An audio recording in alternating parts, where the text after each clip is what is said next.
वेदव्यासगुणावास विद्याधीश सतां वश मां निराशं गतक्लेशं कुमनाशं हरेशं लक्ष्मीनारायणं नत्वा पूर्णबोधान् कुर्वतिः श्रीकृष्णगीतायाः भाष्यार्थसङ्ग्रहम् धर्मक्षेत्रे कुरुक्षेत्रे सवेदायोत्सवः मामकाः पाण्डवाश्चैव किमकुर्वत सञ्जय अशोच्यान्वशोचस्त्वं प्रज्ञावादांश्च भाषसे गतासूनगतासूंश्च नानुशोचन्ति पण्डिताः श्रीगुरुभ्यो नमः हरिः ओम् अधिक मास ಅಧಿಕ ಏನೇ ಸತ್ಕರ್ಮವನ್ನು ಮಾಡಿದರೂ ಕೂಡ ಅದು ನಿಷ್ಕಾಮವಾಗಿದ್ದ ಪಕ್ಷದಲ್ಲಿ ಹೆಚ್ಚು ಪುಣ್ಯವನ್ನು ನೀಡಿ ಭಗವಂತನ ಅನುಗ್ರಹವನ್ನು ತಂದುಕೊಡ್ತಕ್ಕಂತಹ ಮಾಸ.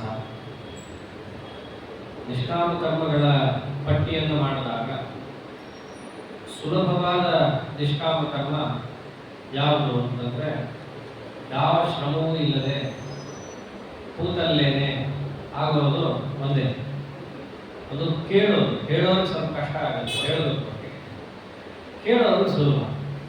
ಒಂದೇನು ಅಂತಂದ್ರೆ ನಿದ್ದೆ ಮಾಡದೆ ಕೂತು ಕೇಳೋದಿದೆಯಲ್ಲ, ಅದು ಸ್ವಲ್ಪ ಕಷ್ಟ ಆಗ್ಬೋದು. ಬಿಟ್ರೆ ಇರೋ ನಿಷ್ಕಾಮ ಕರ್ಮಗಳಲ್ಲಿ ಸುಲಭವಾದದ್ದು ಶ್ರವಣ. ಮತ್ತು ಸುಲಭ ಅಂತ ಮಾತ್ರಕ್ಕೆ ಬೆಲೆ ಕಮ್ಮಿ ಮತ್ತು ಅದರಿಂದ ಬರೋ ಫಲ ಕಮ್ಮಿ ಅಂತಲ್ಲ.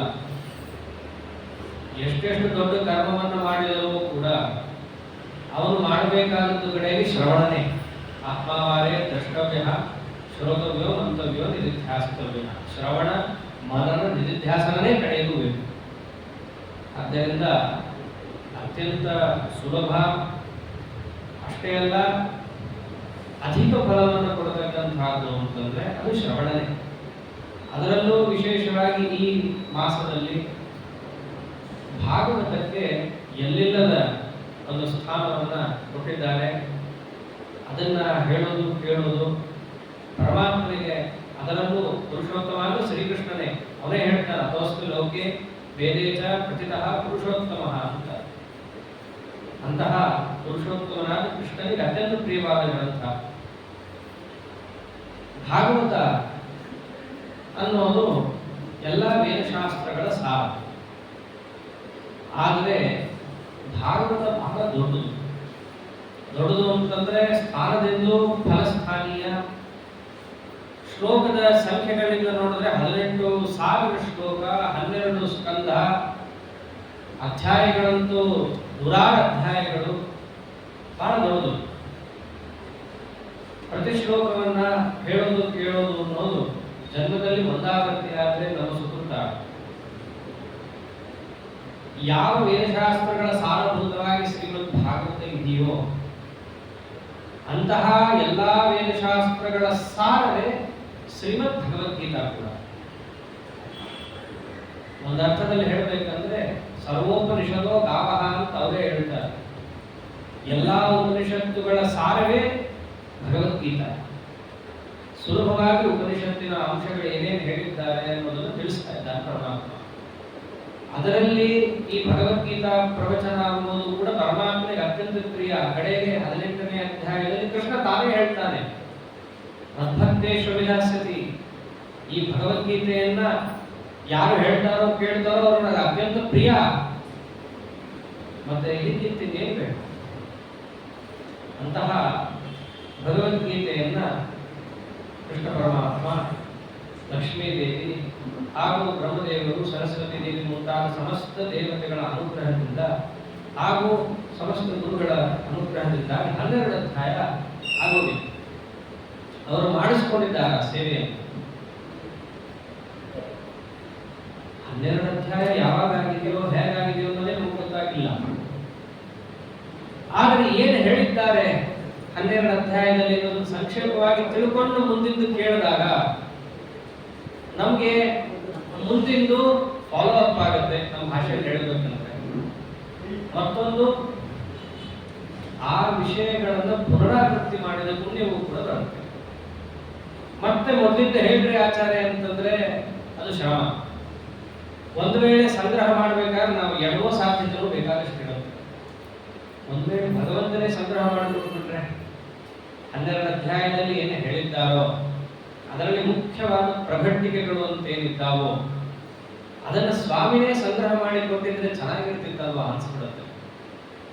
ಅದನ್ನು ಮಾಡಿಕೊಡೋ ಅಧ್ಯಾಯನೇ 13ನೇ ಅಧ್ಯಾಯ. ಆಚಾರ್ಯರಿಗೆ ಸರ್ವಾರ್ಥ ಸಂಕ್ಷೇಪೋ ಎಂಬಂದ್ಬಿಡ್ತಾರೆ ಒಂದು ಮಾತಲ್ಲಿ.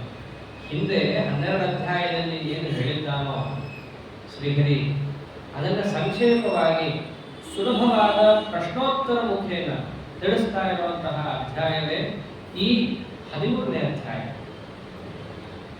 ಏನ್ ಬಂದಿದೆ ಹಿಂದೆ 12 ಅಧ್ಯಾಯವನ್ನ 2 ವಿಭಾಗ ಮಾಡಿಕೊಂಡ್ರೆ 6 ಅಧ್ಯಾಯ ಅಂತ. ಮೊದಲನೇ 6 ಅಧ್ಯಾಯದಲ್ಲಿ ಬಂದದ್ದು ಅಪರೋಕ್ಷ ಜ್ಞಾನಕ್ಕೆ ಬೇಕಾದ ಸಾಧನೆಗಳು ಯಾವುದು ಅನ್ನೋ ಅಂಶ ಬಂದಿದೆ.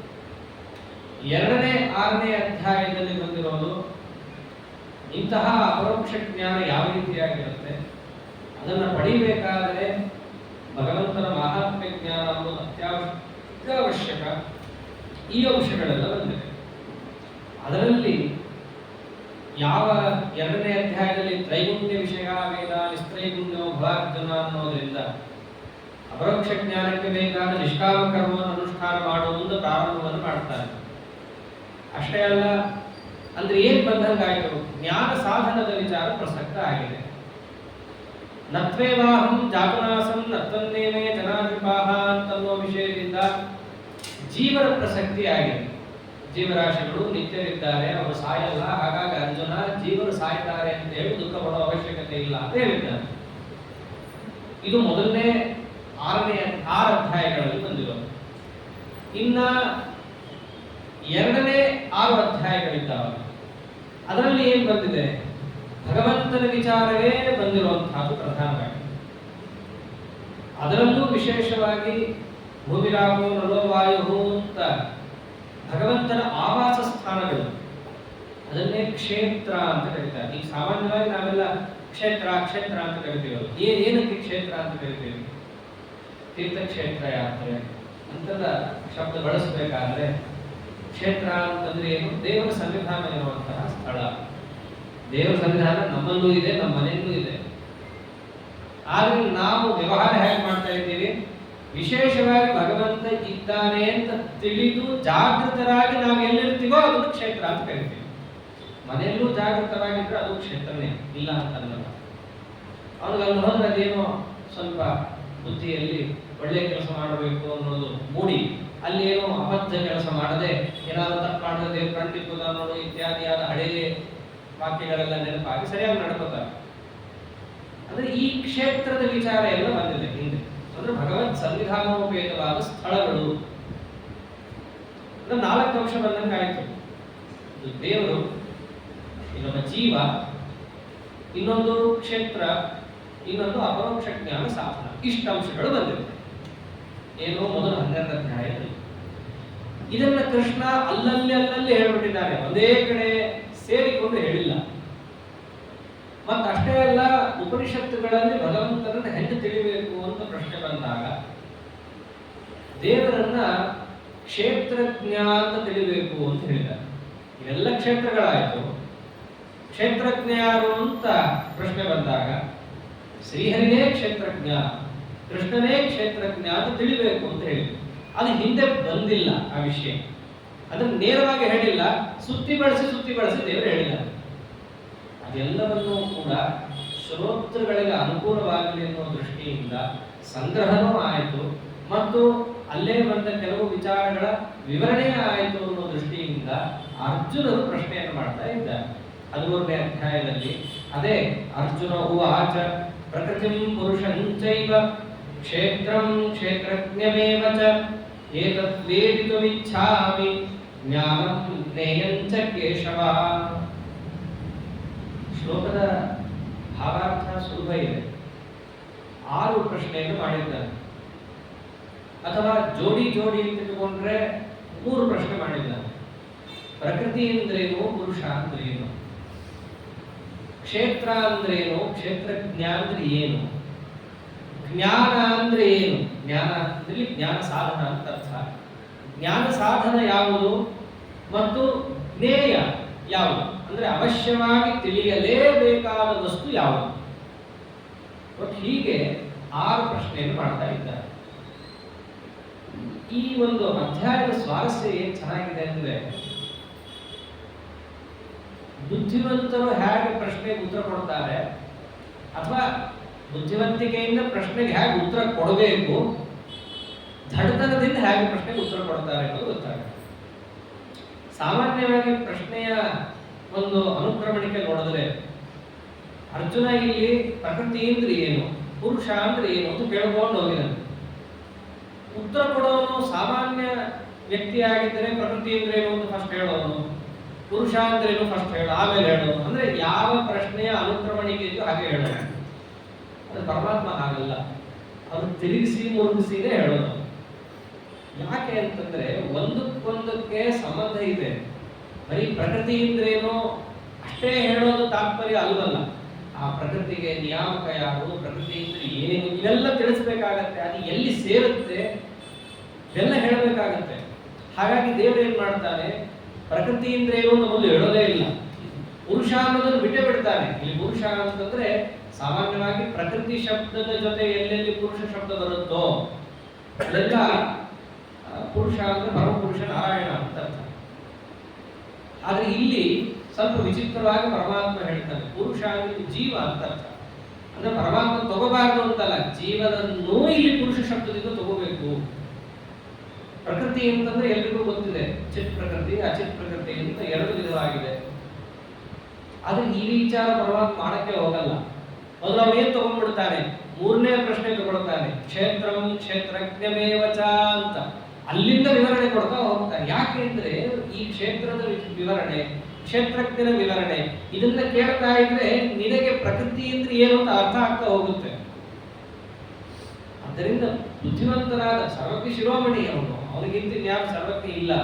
ಅದಕ್ಕೆ ಅವನು ಹೆಂಗೆ ಉತ್ತರ ಕೊಡ್ತಾನೆ, ಅದು ಬೇಡ, ಇದನ್ನ ಹೇಳ್ತಾ ಹೋಗ್ತೀನಿ, ಮುಂದೆ ನಿನಗೆ ಅದಕ್ಕೆ ಸೇರುವಿಕೆ ಆಗುತ್ತೆ, ಒಂದಕ್ಕೊಂದಕ್ಕೆ ಹೇಗೆ ಜೋಡಿಸ್ಕೊಳ್ಳೋದು ಗೊತ್ತಾಗುತ್ತೆ ಅನ್ನೋ ದೃಷ್ಟಿಯಿಂದ ಆ ಸ್ವಾರಸ್ಯ ಇದೆ. ಸಾಮಾನ್ಯ ಹಿಂದಿನ ಅಧ್ಯಾಯಗಳಲ್ಲಿ ಈ ತರ ಹೇಳಿಲ್ಲ. ಅವನು ಹೆಂಗ್ ಕೇಳಿದರೋ ಆ ಉತ್ತರ ಕೊಡ್ಕೊಂಡು ಹೋಗಿದ್ದಾನೆ. ಇದು ಸಂಕ್ಷೇಪವಾಗಿ ಸಂಗ್ರಹಾತ್ಮಕವಾದ ಅಧ್ಯಾಯ ಆದ್ದರಿಂದ ಕೇಳಿದಷ್ಟೇ ಪ್ರಶ್ನೆಗೆ ಉತ್ತರ ಕೊಡೋದಷ್ಟೇ ಉದ್ದೇಶ ಅಲ್ಲ. ಹಿಂದೆ ಬಂದಿದ್ದು ಎಲ್ಲವೂ ಸಂಗ್ರಹ ಆಗಬೇಕು, ಅದು 6 ಪ್ರಶ್ನೆಗೆ ಉತ್ತರ ಕೊಟ್ಟಂಗೂ ಆಗಿರಬೇಕು. ಆ ಒಂದು ಇದು ಇದೆ. ಅದಕ್ಕೆ ಪರಮಾತ್ಮ ಇಲ್ಲಿ ಪ್ರಕೃತಿ ಪುರುಷ ಅನ್ನೋ ಶಬ್ದಕ್ಕೆ ಮೊದಲ ಅರ್ಥ ಹೇಳದೆ ಯಾವ್ದಕ್ಕೆ ಹೇಳ್ತಾ ಇದ್ದಾನೆ, ಕ್ಷೇತ್ರ ಅಂದ್ರೆ ಅಂತ ಹೇಳ್ತಾನೆ ದೇವರೇ. ಶ್ರೀ ಭಗವಾನ್ ವಾಚ ಇದಂ ಶರೀರಂ ಕೌಂತೆಯ ಕ್ಷೇತ್ರಮಿತ್ಯ ವಿಧೀಯತೆ ಏತದ್ಯೋ ವೇತ್ತಿ ತಂ ಪ್ರಾಹುಃ ಕ್ಷೇತ್ರಜ್ಞಮಿತಿ ತದ್ವಿದಃ. ಇಲ್ಲಿಂದ ಕೃಷ್ಣ ಪರಮಾತ್ಮ ಹೇಳ್ತಾ ಹೋಗ್ತಾರಲ್ಲ ವಾಕ್ಯಗಳು, ಮೇಲ್ನೋಟಕ್ಕೆ ಒಂದು ಅರ್ಥ ಸುಲಭವಾಗಿ ಆಗ್ಬಿಡುತ್ತೆ, ಅದೊಂದು ಅಬದ್ಧ ಇರುತ್ತೆ. ಒಳನೋಟದಲ್ಲಿ ಏನು ಅರ್ಥ ಇರುತ್ತೋ ಅದೇ ಚೆನ್ನಾಗಿರುತ್ತೆ. ಮೇಲ್ನೋಟಕ್ಕೆ ಏನರ್ಥ, ಕ್ಷೇತ್ರ ಅಂದ್ರೆ ಏನು ಅಂತ ಅರ್ಜುನ ಪ್ರಶ್ನೆ. ಕೃಷ್ಣ ಕೊಟ್ಟಿದ್ದ ಉತ್ತರ ಏನು, ಅರ್ಜುನ ಕ್ಷೇತ್ರ ಅಂದ್ರೆ ಬೇರೆ ಏನಲ್ಲ, ಈ ಶರೀರ ಇದೆಯಲ್ಲ ಇದೇ ಕ್ಷೇತ್ರ. ಈ ಕ್ಷೇತ್ರವನ್ನ ಯಾರು ತಿಳಿದಿರ್ತಾನೋ ಅವನು ಕ್ಷೇತ್ರಜ್ಞ. ಮೇಲ್ನೋಟಕ್ಕೆ ಇಷ್ಟೇ ಅರ್ಥ. ಆದ್ರೆ ಎಷ್ಟು ಅಬದ್ಧ ಆಗತ್ತೆ ಅಂದ್ರೆ ಮುಂದೆ ಅವನು ಕ್ಷೇತ್ರ ಅಂದ್ರೆ ಏನು ಅಂತ ದೇವರು ಹೇಳೋದಿದ್ದಾನೆ. ಕ್ಷೇತ್ರ ಯಾವ್ಯಾವುದು ಎಷ್ಟು ತರ ಇದೆ ಅಂತ ಹಂಗ ಇಟ್ಕೊಂಡು ನೋಡಿದಾಗ ಅಲ್ಲಿ 28 ತರ ಹೇಳ್ತಾನೆ ಕ್ಷೇತ್ರ ಅಂದ್ರೆ. ಇಲ್ಲಿ ನೋಡಿದ್ರೆ ಬರೀ ಶರೀರ ಅಂತ ಒಂದೇ ಹೇಳ್ದ, ಹಿಂದಿದ್ದಕ್ಕೂ ಮುಂದಿದ್ದಕ್ಕೂ ಸರಿ ಹೊಂದಲ್ಲ. ಅದಕ್ಕೋಸ್ಕರ ಆಚಾರ್ಯರು ಏನು ಅರ್ಥ ಮಾಡ್ತಾರೆ ಗೊತ್ತೇ ಸ್ವಾರಸ್ಯವಾಗಿ. ಇಲ್ಲಿ ಕ್ಷೇತ್ರ ಅಂತಂದ್ರೆ ಶರೀರ ಅಂತ ಪರಮಾತ್ಮ ಶಬ್ದ ಆಡಿದ್ದಾನೆ. ಶರೀರ ಅಂದ್ರೆ ಏನು? ಶರ್ ಈನ ಬಿಡಿಸ್ಕೋಬೇಕು. ಶರ್ ಅಂತಂದ್ರೆ ಹಿಂಸೆಯನ್ನು ಉಂಟು ಮಾಡುವುದು. ಯಾರಿಗೆ? ಜೀವನಿಗೆ. ಜೀವನಿಗೆ ಹಿಂಸೆಯನ್ನು ಉಂಟು ಮಾಡುವುದಕ್ಕೆ ಶರ್ ಅಂತ ಕರೀತಾರೆ. ತಾನೇ ಮಾಡಿಬಿಡುತ್ತಾ ಸ್ವತಂತ್ರವಾಗಿ? ಇಲ್ಲ. ಈರ ಯಾರೋ ಒಬ್ಬ ಪ್ರೇರಣೆ ಮಾಡಬೇಕದಕ್ಕೆ. ಯಾರೋ ಒಬ್ಬರ ಪ್ರೇರಣೆಯಿಂದ ಯಾವ ಪದಾರ್ಥಗಳು ಈ ಜೀವನಿಗೆ ಹಿಂಸೆಯನ್ನು ಉಂಟು ಮಾಡುತ್ತೋ ಅದಕ್ಕೇನಂತ ಕರೀತಾರೆ? ಶರೀರ ಅಂತ ಕರೀತಾರೆ. ನಮಗೆ ಗೊತ್ತಿರೋದು ಒಂದೇ. ಏನು? ನಮ್ಗೆ ಯಾವ ಪರಮಾತ್ಮ ಮಾತಾಪಿತೃಗಳ ಮೂಲಕವಾಗಿ ಒಂದು ಶರೀರ ಅಂತ ಕೊಟ್ಟಿದ್ದಾರೋ ಅದೊಂದೇ ಶರೀರ ಅಂತ ಅನ್ಕೊಂಡ್ಬಿಟ್ಟಿದ್ದೀವಿ. ಆದ್ರೆ ಅದೊಂದೇನಾ? ಅದರ ಹಿಂದೆ ಪಂಚಭೂತಗಳಿದೆ, ಅದರ ಹಿಂದೆ ಅಹಂಕಾರ ತತ್ವ ಇದೆ, ಮಹತ್ತತ್ವ ಇದೆ, ಬುದ್ಧಿ ತತ್ವ ಇದೆ, ಅದರ ಹಿಂದೆ ಪ್ರಕೃತಿ ತತ್ವ ಇದೆ. ಇದೆಲ್ಲ ಸೇರಿದ್ದಕ್ಕಾದ್ರೆ ಇಲ್ಲಿ ಹಿಂಸೆ ಕೊಡ್ಲಿಕ್ಕೆ ಅಂತ ಒಂದು ಪದಾರ್ಥ ತಯಾರಾಗೋದು. ಆದ್ದರಿಂದ ಇಲ್ಲಿ ಶರೀರ ಅಂತಂದ್ರೆ ಬರೀ ಕಣ್ಣಿಗೆ ಕಾಣಿಸುವಂತಹ ಪ್ರಾಕೃತವಾದ ದೇಹ ಅಂತ ಏನ್ ಕರಿತೀವಿ ಅದಲ್ಲ. ಮತ್ತಿನ್ನೇನು? ಶರೀರ ಅಂದ್ರೆ ಅವ್ಯಕ್ತ ತತ್ವದಿಂದ ಹಿಡಿದು ಎಲ್ಲಾ ಪದಾರ್ಥಗಳು ಏನಿದ್ದಾವೆ ಅದು ಶರೀರ. ಅದನ್ನ ಕ್ಷೇತ್ರ ಅಂತ ಕರೀತಾರೆ. ಹೀಗೆ ಯಾರು ಕ್ಷೇತ್ರದ ಶಬ್ದವನ್ನು ತಿಳಿತಾರೋ ಅವನು ಕ್ಷೇತ್ರಜ್ಞ. ಅಂದ್ರೆ ಕ್ಷೇತ್ರ ಅಂತಂದ್ರೆ ಅವ್ಯಕ್ತ ತತ್ವದಿಂದ ಹಿಡಿದು ನಮ್ಮ ನಿಮ್ಮ ಪ್ರಾಕೃತ ದೇಹದ ತನಕ ಏನೇನು ಅಂಶಗಳಿದೆ ಎಲ್ಲ ಕ್ಷೇತ್ರವೇ ಭಗವಂತನ ಪ್ರಕಾರ. ಅದನ್ನ ತಿಳಿದವನು ಕ್ಷೇತ್ರಜ್ಞ. ಸರಿ, ಅಂದ್ರೆ ಕ್ಷೇತ್ರಜ್ಞ ಅಂದ್ರೆ ಯಾರು ಬೇಕಾದ್ರೂ ಆಗ್ಬೋದು. ಇವಾಗ ಕ್ಷೇತ್ರಜ್ಞ ಅಂತಂದ್ರೆ ಜೀವನೂ ಆಗ್ಬೋದು. ನಮಗೂ ಸ್ವಲ್ಪ ಗೊತ್ತಿದೆಯಲ್ಲ. ಅದಕ್ಕೆ ಪರಮಾತ್ಮ ಅಂತ ಸ್ವಲ್ಪ ತಿಳ್ಕೊಂಡವನಲ್ಲ ಮುಖ್ಯ ಇಲ್ಲಿ. ಅದೆಲ್ಲವನ್ನು ಕೂಡ ಪೂರ್ಣ ಮಟ್ಟದಲ್ಲಿ ತಿಳ್ಕೊಂಡವನು ಯಾರೋ ಅವನು ಕ್ಷೇತ್ರಜ್ಞ. ಲೋಕದಲ್ಲೂ ಹಾಗೆ ಅಲ್ವಾ? ಪರೀಕ್ಷೆ ಅಂತ ಬರೆಯಕ್ಕೆ ಹೋಗ್ತಾರೆ. ಯಾವುದೋ ಅರ್ಧಂಬರ್ಧ ಅಥವಾ ಒಂದೇ ಒಂದು ಚಾಪ್ಟರ್ ಅನ್ನು ತಿಳ್ಕೊಂಡು ಯಾರು ಓದಿರ್ತಾನೋ ಅವನು ಏನಂತ ಪರಿಗಣಿಸ್ಬೇಕು? ಓದಿದಾನೆ ಅಂತ ಪರಿಗಣಿಸ್ಬೇಕಾ? ಓದಿಲ್ಲ ಅಂತ ಪರಿಗಣಿಸ್ಬೇಕು? ಓದಿಲ್ಲ ಅಂತ ಪರಿಗಣಿಸ್ತಾರೆ. ಅಲ್ಪ ಸ್ವಲ್ಪ ತಿಳಿದಂಥವನನ್ನು ಓದಿಲ್ಲ ಅಂತ ಪರಿಗಣಿಸೋದು.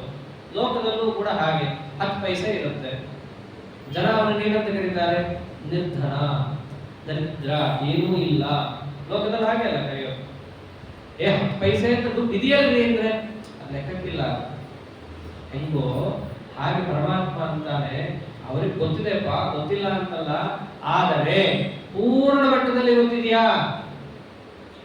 ಗೊತ್ತಿಲ್ಲ.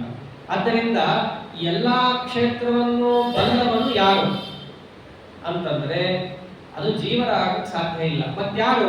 ಕ್ಷೇತ್ರಜ್ಞಂ ಚಾಪಿ ಮಾಂ ವಿದ್ಧಿ ಸರ್ವಕ್ಷೇತ್ರೇಷು ಭಾರತ ಕ್ಷೇತ್ರಜ್ಞಯೋ ಜ್ಞಾನಂ ಯತ್ತಜ್ಞಾನಂ ಮತಂ ಮಮ. ಈ ಕ್ಷೇತ್ರಜ್ಞ ಅಂದ್ರೆ ಬೇರೆ ಯಾರು ಅಲ್ಲ, ಅದು ನಾನೇ ಅಂತಲ್ಲ. ನಾನು ಅಂತಂದ್ರೆ ಸಾಕ್ಷಾತ್ ಕೃಷ್ಣ ಪರಮಾತ್ಮ ಹೇಳ್ತಾ ಇರೋ ಮಾತಾದ್ದರಿಂದ ಪರಬ್ರಹ್ಮನಾದ ಕೃಷ್ಣನೇ ಕ್ಷೇತ್ರಜ್ಞ. ಅಂದ್ರೆ ಎಲ್ಲಾ ಕ್ಷೇತ್ರಗಳು ಅದನ್ನೇ ಅಂತಾನೆ. ಸರ್ವಕ್ಷೇತ್ರೇಷು ಅಂತಾನೆ. ಈ ಶಬ್ದ ಬಹಳ ಸ್ವಾರಸ್ಯ ಅಲ್ಲಿ. ಎಲ್ಲಾ ಕ್ಷೇತ್ರಗಳಲ್ಲಿಯೂ ಕ್ಷೇತ್ರಜ್ಞ ನಾನೇ ಅಂತ. ಶರೀರ ಅಂತ ಮನುಷ್ಯ ಶರೀರ ಅಂತ ಅಷ್ಟೇ ತಗೊಂಡ್ಬಿಟ್ಟಿದ್ರೆ ಸರ್ವಕ್ಷೇತ್ರೇಷು ಅನ್ಬಾರ್ದಿತ್ತು. ಅಂದ್ರೆ ಕ್ಷೇತ್ರಗಳು ನಾನಾ ವಿಧವಿದೆ. ಈ ಶರೀರವೂ ಅದರಲ್ಲಿ ಒಂದು. ಆದ್ದರಿಂದಲೇ ಎಲ್ಲಾ ತರಹದ ಕ್ಷೇತ್ರಗಳಲ್ಲೂ ಇದ್ದು ಅವುಗಳಲ್ಲಿ ನಿಯಾಮಕನಾಗಿ ಅದನ್ನ ಒಳಹೊರಗಿನಿಂದ ಬಲ್ಲವರು ಯಾರು ಅಂತ ಪ್ರಶ್ನೆ ಬಂದಲ್ಲಿ ಅದು ಬೇರೆ ಯಾರು ಅಲ್ಲ, ಮಾಂ ವಿದ್ಧಿ. ಅದನ್ನು ನಾನೇ, ನಾನೊಬ್ಬನೇ, ಬೇರೆ ಯಾರಲ್ಲ ಅಂತ. ಸರ್ವಕ್ಷೇತ್ರೇಷು ಭಾರತ, ಎಲ್ಲ ಮಹದಾದಿ ತತ್ವಗಳಿಂದ ಆರಂಭ ಮಾಡಿ ಪ್ರತಿಯೊಂದು ಕಡೆಯಲ್ಲೂ ಇದ್ದು ಅದರೊಳಗೆ ನಿಯಾಮಕನಾಗಿ ನಾನೇ ಎಲ್ಲವನ್ನ ಬಲ್ಲವನಾದ್ದರಿಂದ ಕ್ಷೇತ್ರಜ್ಞ ಅಂತ ನಾಮೊಬ್ಬನೇ. ಈ ರೀತಿಯಾಗಿ ಯಾರು ಕ್ಷೇತ್ರ ಮತ್ತು ಕ್ಷೇತ್ರಜ್ಞ ಅಂತ ತಿಳ್ಕೊತಾರಲ್ಲ, ಇದು ನಿಜವಾದ ಜ್ಞಾನ ಅಂತ. ಬೇರೆ ಜ್ಞಾನ ನನಗೆ ಸಮ್ಮತ ಅಲ್ಲ. ಯಾಕೆ ದೇವರಂತ ಜ್ಞಾನಂ ಮತಂ ಮಮ. ಈ ರೀತಿಯಾದ ಕ್ಷೇತ್ರಜ್ಞರ ಜ್ಞಾನ ನನಗೆ ಸಮ್ಮತ. ಇಲ್ಲಿ ಪ್ರಶ್ನೆ ಬರುತ್ತೆ, ಹೌದು ಕ್ಷೇತ್ರ ಅಂತಿ, ಶರೀರ ಅಂತಿ. ನಾವು ಆಚಾರ್ಯರ ವ್ಯಾಖ್ಯಾನವನ್ನು ನೋಡಿ ಮುಂದೆ ಬರೋದನ್ನ ತಿಳ್ಕೊಂಡು ಹಿಂದಿಂದ ಕನ್ವಯ ಮಾಡಿಕೊಳ್ತಾ ಹೋದ್ವಿ. ಭಗವದ್ಗೀತೆಯಲ್ಲೇ ನೇರವಾಗಿ ಆ ಅರ್ಥ ತೆಗೆಯೋದು ಹೇಗೆ? ಆಚಾರ್ಯರೇನೋ ತಮ್ಮ ಪಾಂಡಿತ್ಯದಿಂದಾಗಿ ಹೇಳ್ಬಿಟ್ಟಿದ್ದಾರೆ ಅಂತ ಅನ್ಕೋಬಹುದಲ್ಲ, ಅಂದ್ರೆ ಇಲ್ಲ. ಇದೊಂದು ಸ್ವಾರಸ್ಯ ನಮ್ಮ ಮತದಲ್ಲಿ ಅಥವಾ ಆಚಾರ್ಯ ತೋರಿಸಿದ ವ್ಯಾಖ್ಯಾನದಲ್ಲಿ ಏನು ಅಂದ್ರೆ, ಭಗವದ್ಗೀತೆಗೆ ಭಗವದ್ಗೀತೆಯಲ್ಲೇ ವ್ಯಾಖ್ಯಾನ ಮಾಡೋದು. ಇದೊಂದು ಬಹಳ ಸ್ವಾರಸ್ಯ ಇದೆ. ಯಾವುದೋ ಎಲ್ಲಿಗೋ ಅಸಂಬದ್ಧ ಅಥವಾ ನಮ್ಗೆ ಗೊತ್ತಿಲ್ಲದೆ ಇರೋ ಗ್ರಂಥದಿಂದ ವ್ಯಾಖ್ಯಾನ ಅದನ್ನು ಮಾಡಿದ್ದಾರೆ ಆಚಾರ್ಯರು, ಇಲ್ಲ ಅಂತಲ್ಲ. ಭಗವದ್ಗೀತೆಗೆ ಭಗವದ್ಗೀತೆಯಿಂದಲೇ ಏನು ಪ್ರಾಮಾಣಿಕವಾದ ಅರ್ಥ ಇದೆ ಅಂತ ತಿಳಿಸಿಕೊಟ್ಟು, ಇದಂತೂ ಸ್ಪಷ್ಟ ಆಯ್ತಲ್ಲ, ಇದು ಬೇರೆ ಗ್ರಂಥದಲ್ಲೂ ಹೇಳಿದ್ದಾರೆ ಅಂತ ಹೇಳ್ತಾರೆ ಆಚಾರ್ಯ. ಅದಕ್ಕೆ ಸತ್ಯಧ್ಯಾತ್ಮಿಕ ಶ್ರೀಪಾದಂಗಳು ವಾಕ್ಯಾರ್ಥವನ್ನು ಮಾಡಿದ್ದಾರೆ. ಇದೇ ಕ್ಷೇತ್ರಜ್ಞ ವಾಕ್ಯಾರ್ಥನೇ ಅವರು ಮಾಡಿದ್ದು. ಏನು ಸವಾಲು ಅಂತಂದ್ರೆ, ಭಗವದ್ಗೀತೆಗೆ ಅರ್ಥ ಹೇಳಬೇಕು, ಅದಕ್ಕೆ ಭಗವದ್ಗೀತೆನೇ ಬಳಸ್ಕೋಬೇಕು, ಬೇರೆ ಯಾವ ಗ್ರಂಥಗಳನ್ನೆಲ್ಲ ಬಳಸ್ಕೊಂಡು ಹೇಳೋದಿಲ್ಲ. ಹೀಗೆ ಭಗವದ್ಗೀತೆಯಲ್ಲಿ ವಾಕ್ಯಾರ್ಥ ಮಾಡೋದು. ಯಾವುದೋ ವೇದಗಳನ್ನು ತಗೊಂಡು ಅಲ್ಲ ಅಂತ ಹೇಳಿದ್ದಾರೆ, ಅದಕ್ಕೆ ಭಗವದ್ಗೀತೆಯಲ್ಲಿ ಹಿಂಗಲ್ಲ. ಕೃಷ್ಣ ಹೇಳಿರೋ ಮಾತು, ಕೃಷ್ಣನ ಮಾತಿನ ಅರ್ಥ ಏನು ಅನ್ನೋದು ಕೃಷ್ಣನೇ ಹೇಳಬೇಕು, ಬೇರೆಯವರಲ್ಲ. ಹಾಗಾಗಿ ಭಗವದ್ಗೀತೆಯಲ್ಲಿ ಹಿಂದೆ ಮುಂದೆ ಏನ್ ಬಂದಿದೆ ಅದಕ್ಕೆ ತಕ್ಕಂಗೆ ನೀವೇನಾದ್ರು ಹೇಳಿದ್ರೆ ಕೃಷ್ಣ ಹೇಳಿದ್ದು ಒಪ್ಪಬಹುದಪ್ಪ, ನಿಮ್ ತಲೆಯಲ್ಲಿ ಹೇಳಿದ್ದು ಅಂತ ಆಗ್ಬಿಡುತ್ತಿಲ್ಲ ಅಂದ್ರೆ. ಅವಾಗ ಇದೇ ವಿಚಾರ ಬಂದಿದ್ದು. ಕ್ಷೇತ್ರಜ್ಞ ಅಂದ್ರೆ ಯಾರು ಅಂತ ಪ್ರಶ್ನೆ ಬಂದಾಗ ಶಾಂಕರ ಭಾಷೆದಲ್ಲಿ ಏನ್ ಹೇಳ್ಬಿಟ್ಟಿದ್ದಾರೆ, ಹಿಂದೆ ಮುಂದೆ ಸ್ವಲ್ಪ ವ್ಯತ್ಯಾಸ ಬಂದಿದೆ. ಒಂದು ಕಡೆ ಕ್ಷೇತ್ರಜ್ಞ ಅಂದ್ರೆ ಜೀವ ಅಂತ ಅರ್ಥ ಮಾಡ್ಬಿಟ್ಟಿದ್ದಾರೆ, ಇನ್ನೊಂದು ಕಡೆ ಕ್ಷೇತ್ರಜ್ಞ ಅಂದ್ರೆ ಬ್ರಹ್ಮ ಅಂತ ಅರ್ಥ ಮಾಡಿದ್ದಾರೆ. ಬಹಳ ಸಮಸ್ಯೆ ಆಗೋಗುತ್ತೆ ಅವ್ರಿಗೆ. ಕ್ಷೇತ್ರಜ್ಞ ಆತ್ಮ ಪುರುಷ ಅಂತ ಹೇಳಿ ಕ್ಷೇತ್ರಜ್ಞ ಜೀವ ಅನ್ನೋ ಅರ್ಥವನ್ನು ಕೋಶದಲ್ಲಿ ಹೇಳಿದ್ದಾರೆ. ಆದ್ರೆ ಕೃಷ್ಣ ಅದೇ ಅಭಿಪ್ರಾಯದಲ್ಲೇ ಇಟ್ಕೊಂಡಿದ್ದಾರೆ. ಎರಡನೇ ಶ್ಲೋಕನೇ ಬರಬಾರ್ದಾಗಿತ್ತು. ಕ್ಷೇತ್ರವನ್ನು ತಿಳಿದವನು ಕ್ಷೇತ್ರಜ್ಞ ಅಷ್ಟೇ ಆಗ್ಬಿಟ್ಟಿದ್ರೆ, ಏತದ್ಯೋ ವೇದಿತಂ ಪ್ರಾಹು ಕ್ಷೇತ್ರಜ್ಞ ತದ್ವಿಧ ಸಾಕಾಗಿ ಹೋಗಿತ್ತು. ಆದ್ರೆ ದೇವರಿಗೆ ಅದು ಆಗ್ಬೇಕಾಗಿಲ್ಲ. ಆ ಜೀವನನ್ನ ಕ್ಷೇತ್ರವನ್ನ ತಿಳಿದವನು ಅನ್ನೋದು ಹೇಳೋದಕ್ಕೆ ಬೇಕಾಗಿಲ್ಲ. ಈ ಪ್ರಸಂಗದಲ್ಲಿ ಉಪನಿಷತ್ತು ಮುಂತಾದವುಗಳಲ್ಲಿ ಕ್ಷೇತ್ರಜ್ಞ ಅಂದ್ರೆ ಯಾರು ಅಂತ ಪ್ರಶ್ನೆ ಬಂದಾಗ ಬರೀ ಕ್ಷೇತ್ರವನ್ನ ಮೇಲ್ನೋಟಕ್ಕೋ ಏನೋ ಒಂಚೂರು ಪಾರು ತಿಳಿದವನು ಇಟ್ಕೊಂಡಿಲ್ಲಪ್ಪ. ಅದ್ ಯಾರು? ಕ್ಷೇತ್ರಜ್ಞಂ ಚಾಪಿ ಮಾಂ ವಿದ್ಧಿ. ಕ್ಷೇತ್ರಜ್ಞ ಅಂತ ಹೇಳ್ತಾರಲ್ಲ, ಅದು ಬೇರೆ ಯಾರಲ್ಲ, ನಾನೇ. ಇಲ್ಲಿದ್ರ ವಾಕ್ಯವೇ ಬೇಕಾಗ್ತಿರ್ಲಿಲ್ಲ, ಹಿಂದಿನ ವಾಕ್ಯದಲ್ಲೇ ಗೊತ್ತಾಗೋಗ್ತಾ ಇತ್ತು. ಆದ್ದರಿಂದ ಭಗವದ್ಗೀತೆಯ ಹಿಂದೆ ಮುಂದೆ ಗಮನಿಸಿ ಅದಕ್ಕೆ ಅರ್ಥವನ್ನು ನಾವು ನೋಡಿದಾಗ ಕ್ಷೇತ್ರಜ್ಞ ಅಂದ್ರೆ ಬೇರೆ ಯಾರು ಅಲ್ಲ, ಅದು ಸಾಕ್ಷಾತ್ ಕೃಷ್ಣ ಪರಮಾತ್ಮನೇ ಕ್ಷೇತ್ರಜ್ಞ ಶಬ್ದದಿಂದ ಹೇಳಲ್ಪಡ್ತಾ ಇರೋದು. ಸರಿ, ಕ್ಷೇತ್ರ ಅಂದ್ರೆ ಅವ್ಯಕ್ತಾದ ತತ್ವಗಳು ಅಂತ ಹಿಂದೆ ಹೇಳಿರಲಿಲ್ಲ. ಕ್ಷೇತ್ರ ಅಂದ್ರೆ ಶರೀರ ಅಂತ ಅಷ್ಟೇ ಹೇಳ್ಬಿಟ್ಟಿದ್ದ ದೇವರು. ಕ್ಷೇತ್ರಜ್ಞ ಅನ್ನೋದು ಗೊತ್ತಾಗ್ಬಿಟ್ಟಿದೆ ಇವಾಗ. ಕ್ಷೇತ್ರಜ್ಞ ಅಂದ್ರೆ ಕೃಷ್ಣನೇ. ಸರಿ, ತತ್ಕ್ಷೇತ್ರಂ ಯಚ್ಚ ಯಾದೃಚ್ಛ ಯದ್ವಿಕಾರಿ ಯತಶ್ಚ ಯದ್ ಯತ್ ಸತಯೋ ಯತ್ ಪ್ರಭಾವಶ್ಚ ತತ್ಸಮಾಸೇನ ವೇಶ್ರು. ಇಲ್ಲಿಂದ ಬಿಡಿಸ್ತಾನೆ. ತತ್ಕ್ಷೇತ್ರಂ ಯಚ್ಚ, ಆ ಕ್ಷೇತ್ರ ಅಂದಿದ್ದೀನಲ್ಲ ಅರ್ಜುನ, ಅದರ ಸ್ವರೂಪ ಏನು ಅಂತ ಹೇಳ್ತೀನಿ. ಯಾದೃಚ್ಛ, ಯಾವ ತರಹದಲ್ಲಿದೆ, ಎಷ್ಟು ವಿಭಾಗ ಇದೆ ಅದನ್ನ ಹೇಳ್ತೀನಿ. ಯದ್ ವಿಕಾರಿ, ಅದರ ವಿಕಾರ ಯಾವ್ದ್ಯಾವ್ದಿದೆ ಅದನ್ನ ಹೇಳ್ತೀನಿ. ಆಮೇಲೆ ಯತಶ್ಚ ಯತ್, ಯಾರಿಂದ ಇದು ಪ್ರವೃತ್ತಿಗೊಳ್ಳುತ್ತಾ ಇದೆ ಅದನ್ನು ಹೇಳ್ತೀನಿ. ಆಮೇಲೆ ಸತಯೋ, ಆ ಪ್ರವೃತ್ತಿಯನ್ನು ಮಾಡ್ತಾ ಇರೋನು ಯಾರು, ಆ ಪ್ರವರ್ತಕ ಅವನು ಯಾರು ಹೇಳ್ತೀನಿ. ಯತ್ ಪ್ರಭಾವಶ್ಚ, ಯಾರು ಪ್ರವರ್ತಕ ಇದ್ದಾನಲ್ಲ ಅವನ ಸಾಮರ್ಥ್ಯ ಏನೋ ಅದನ್ನು ಹೇಳ್ತೀನಿ.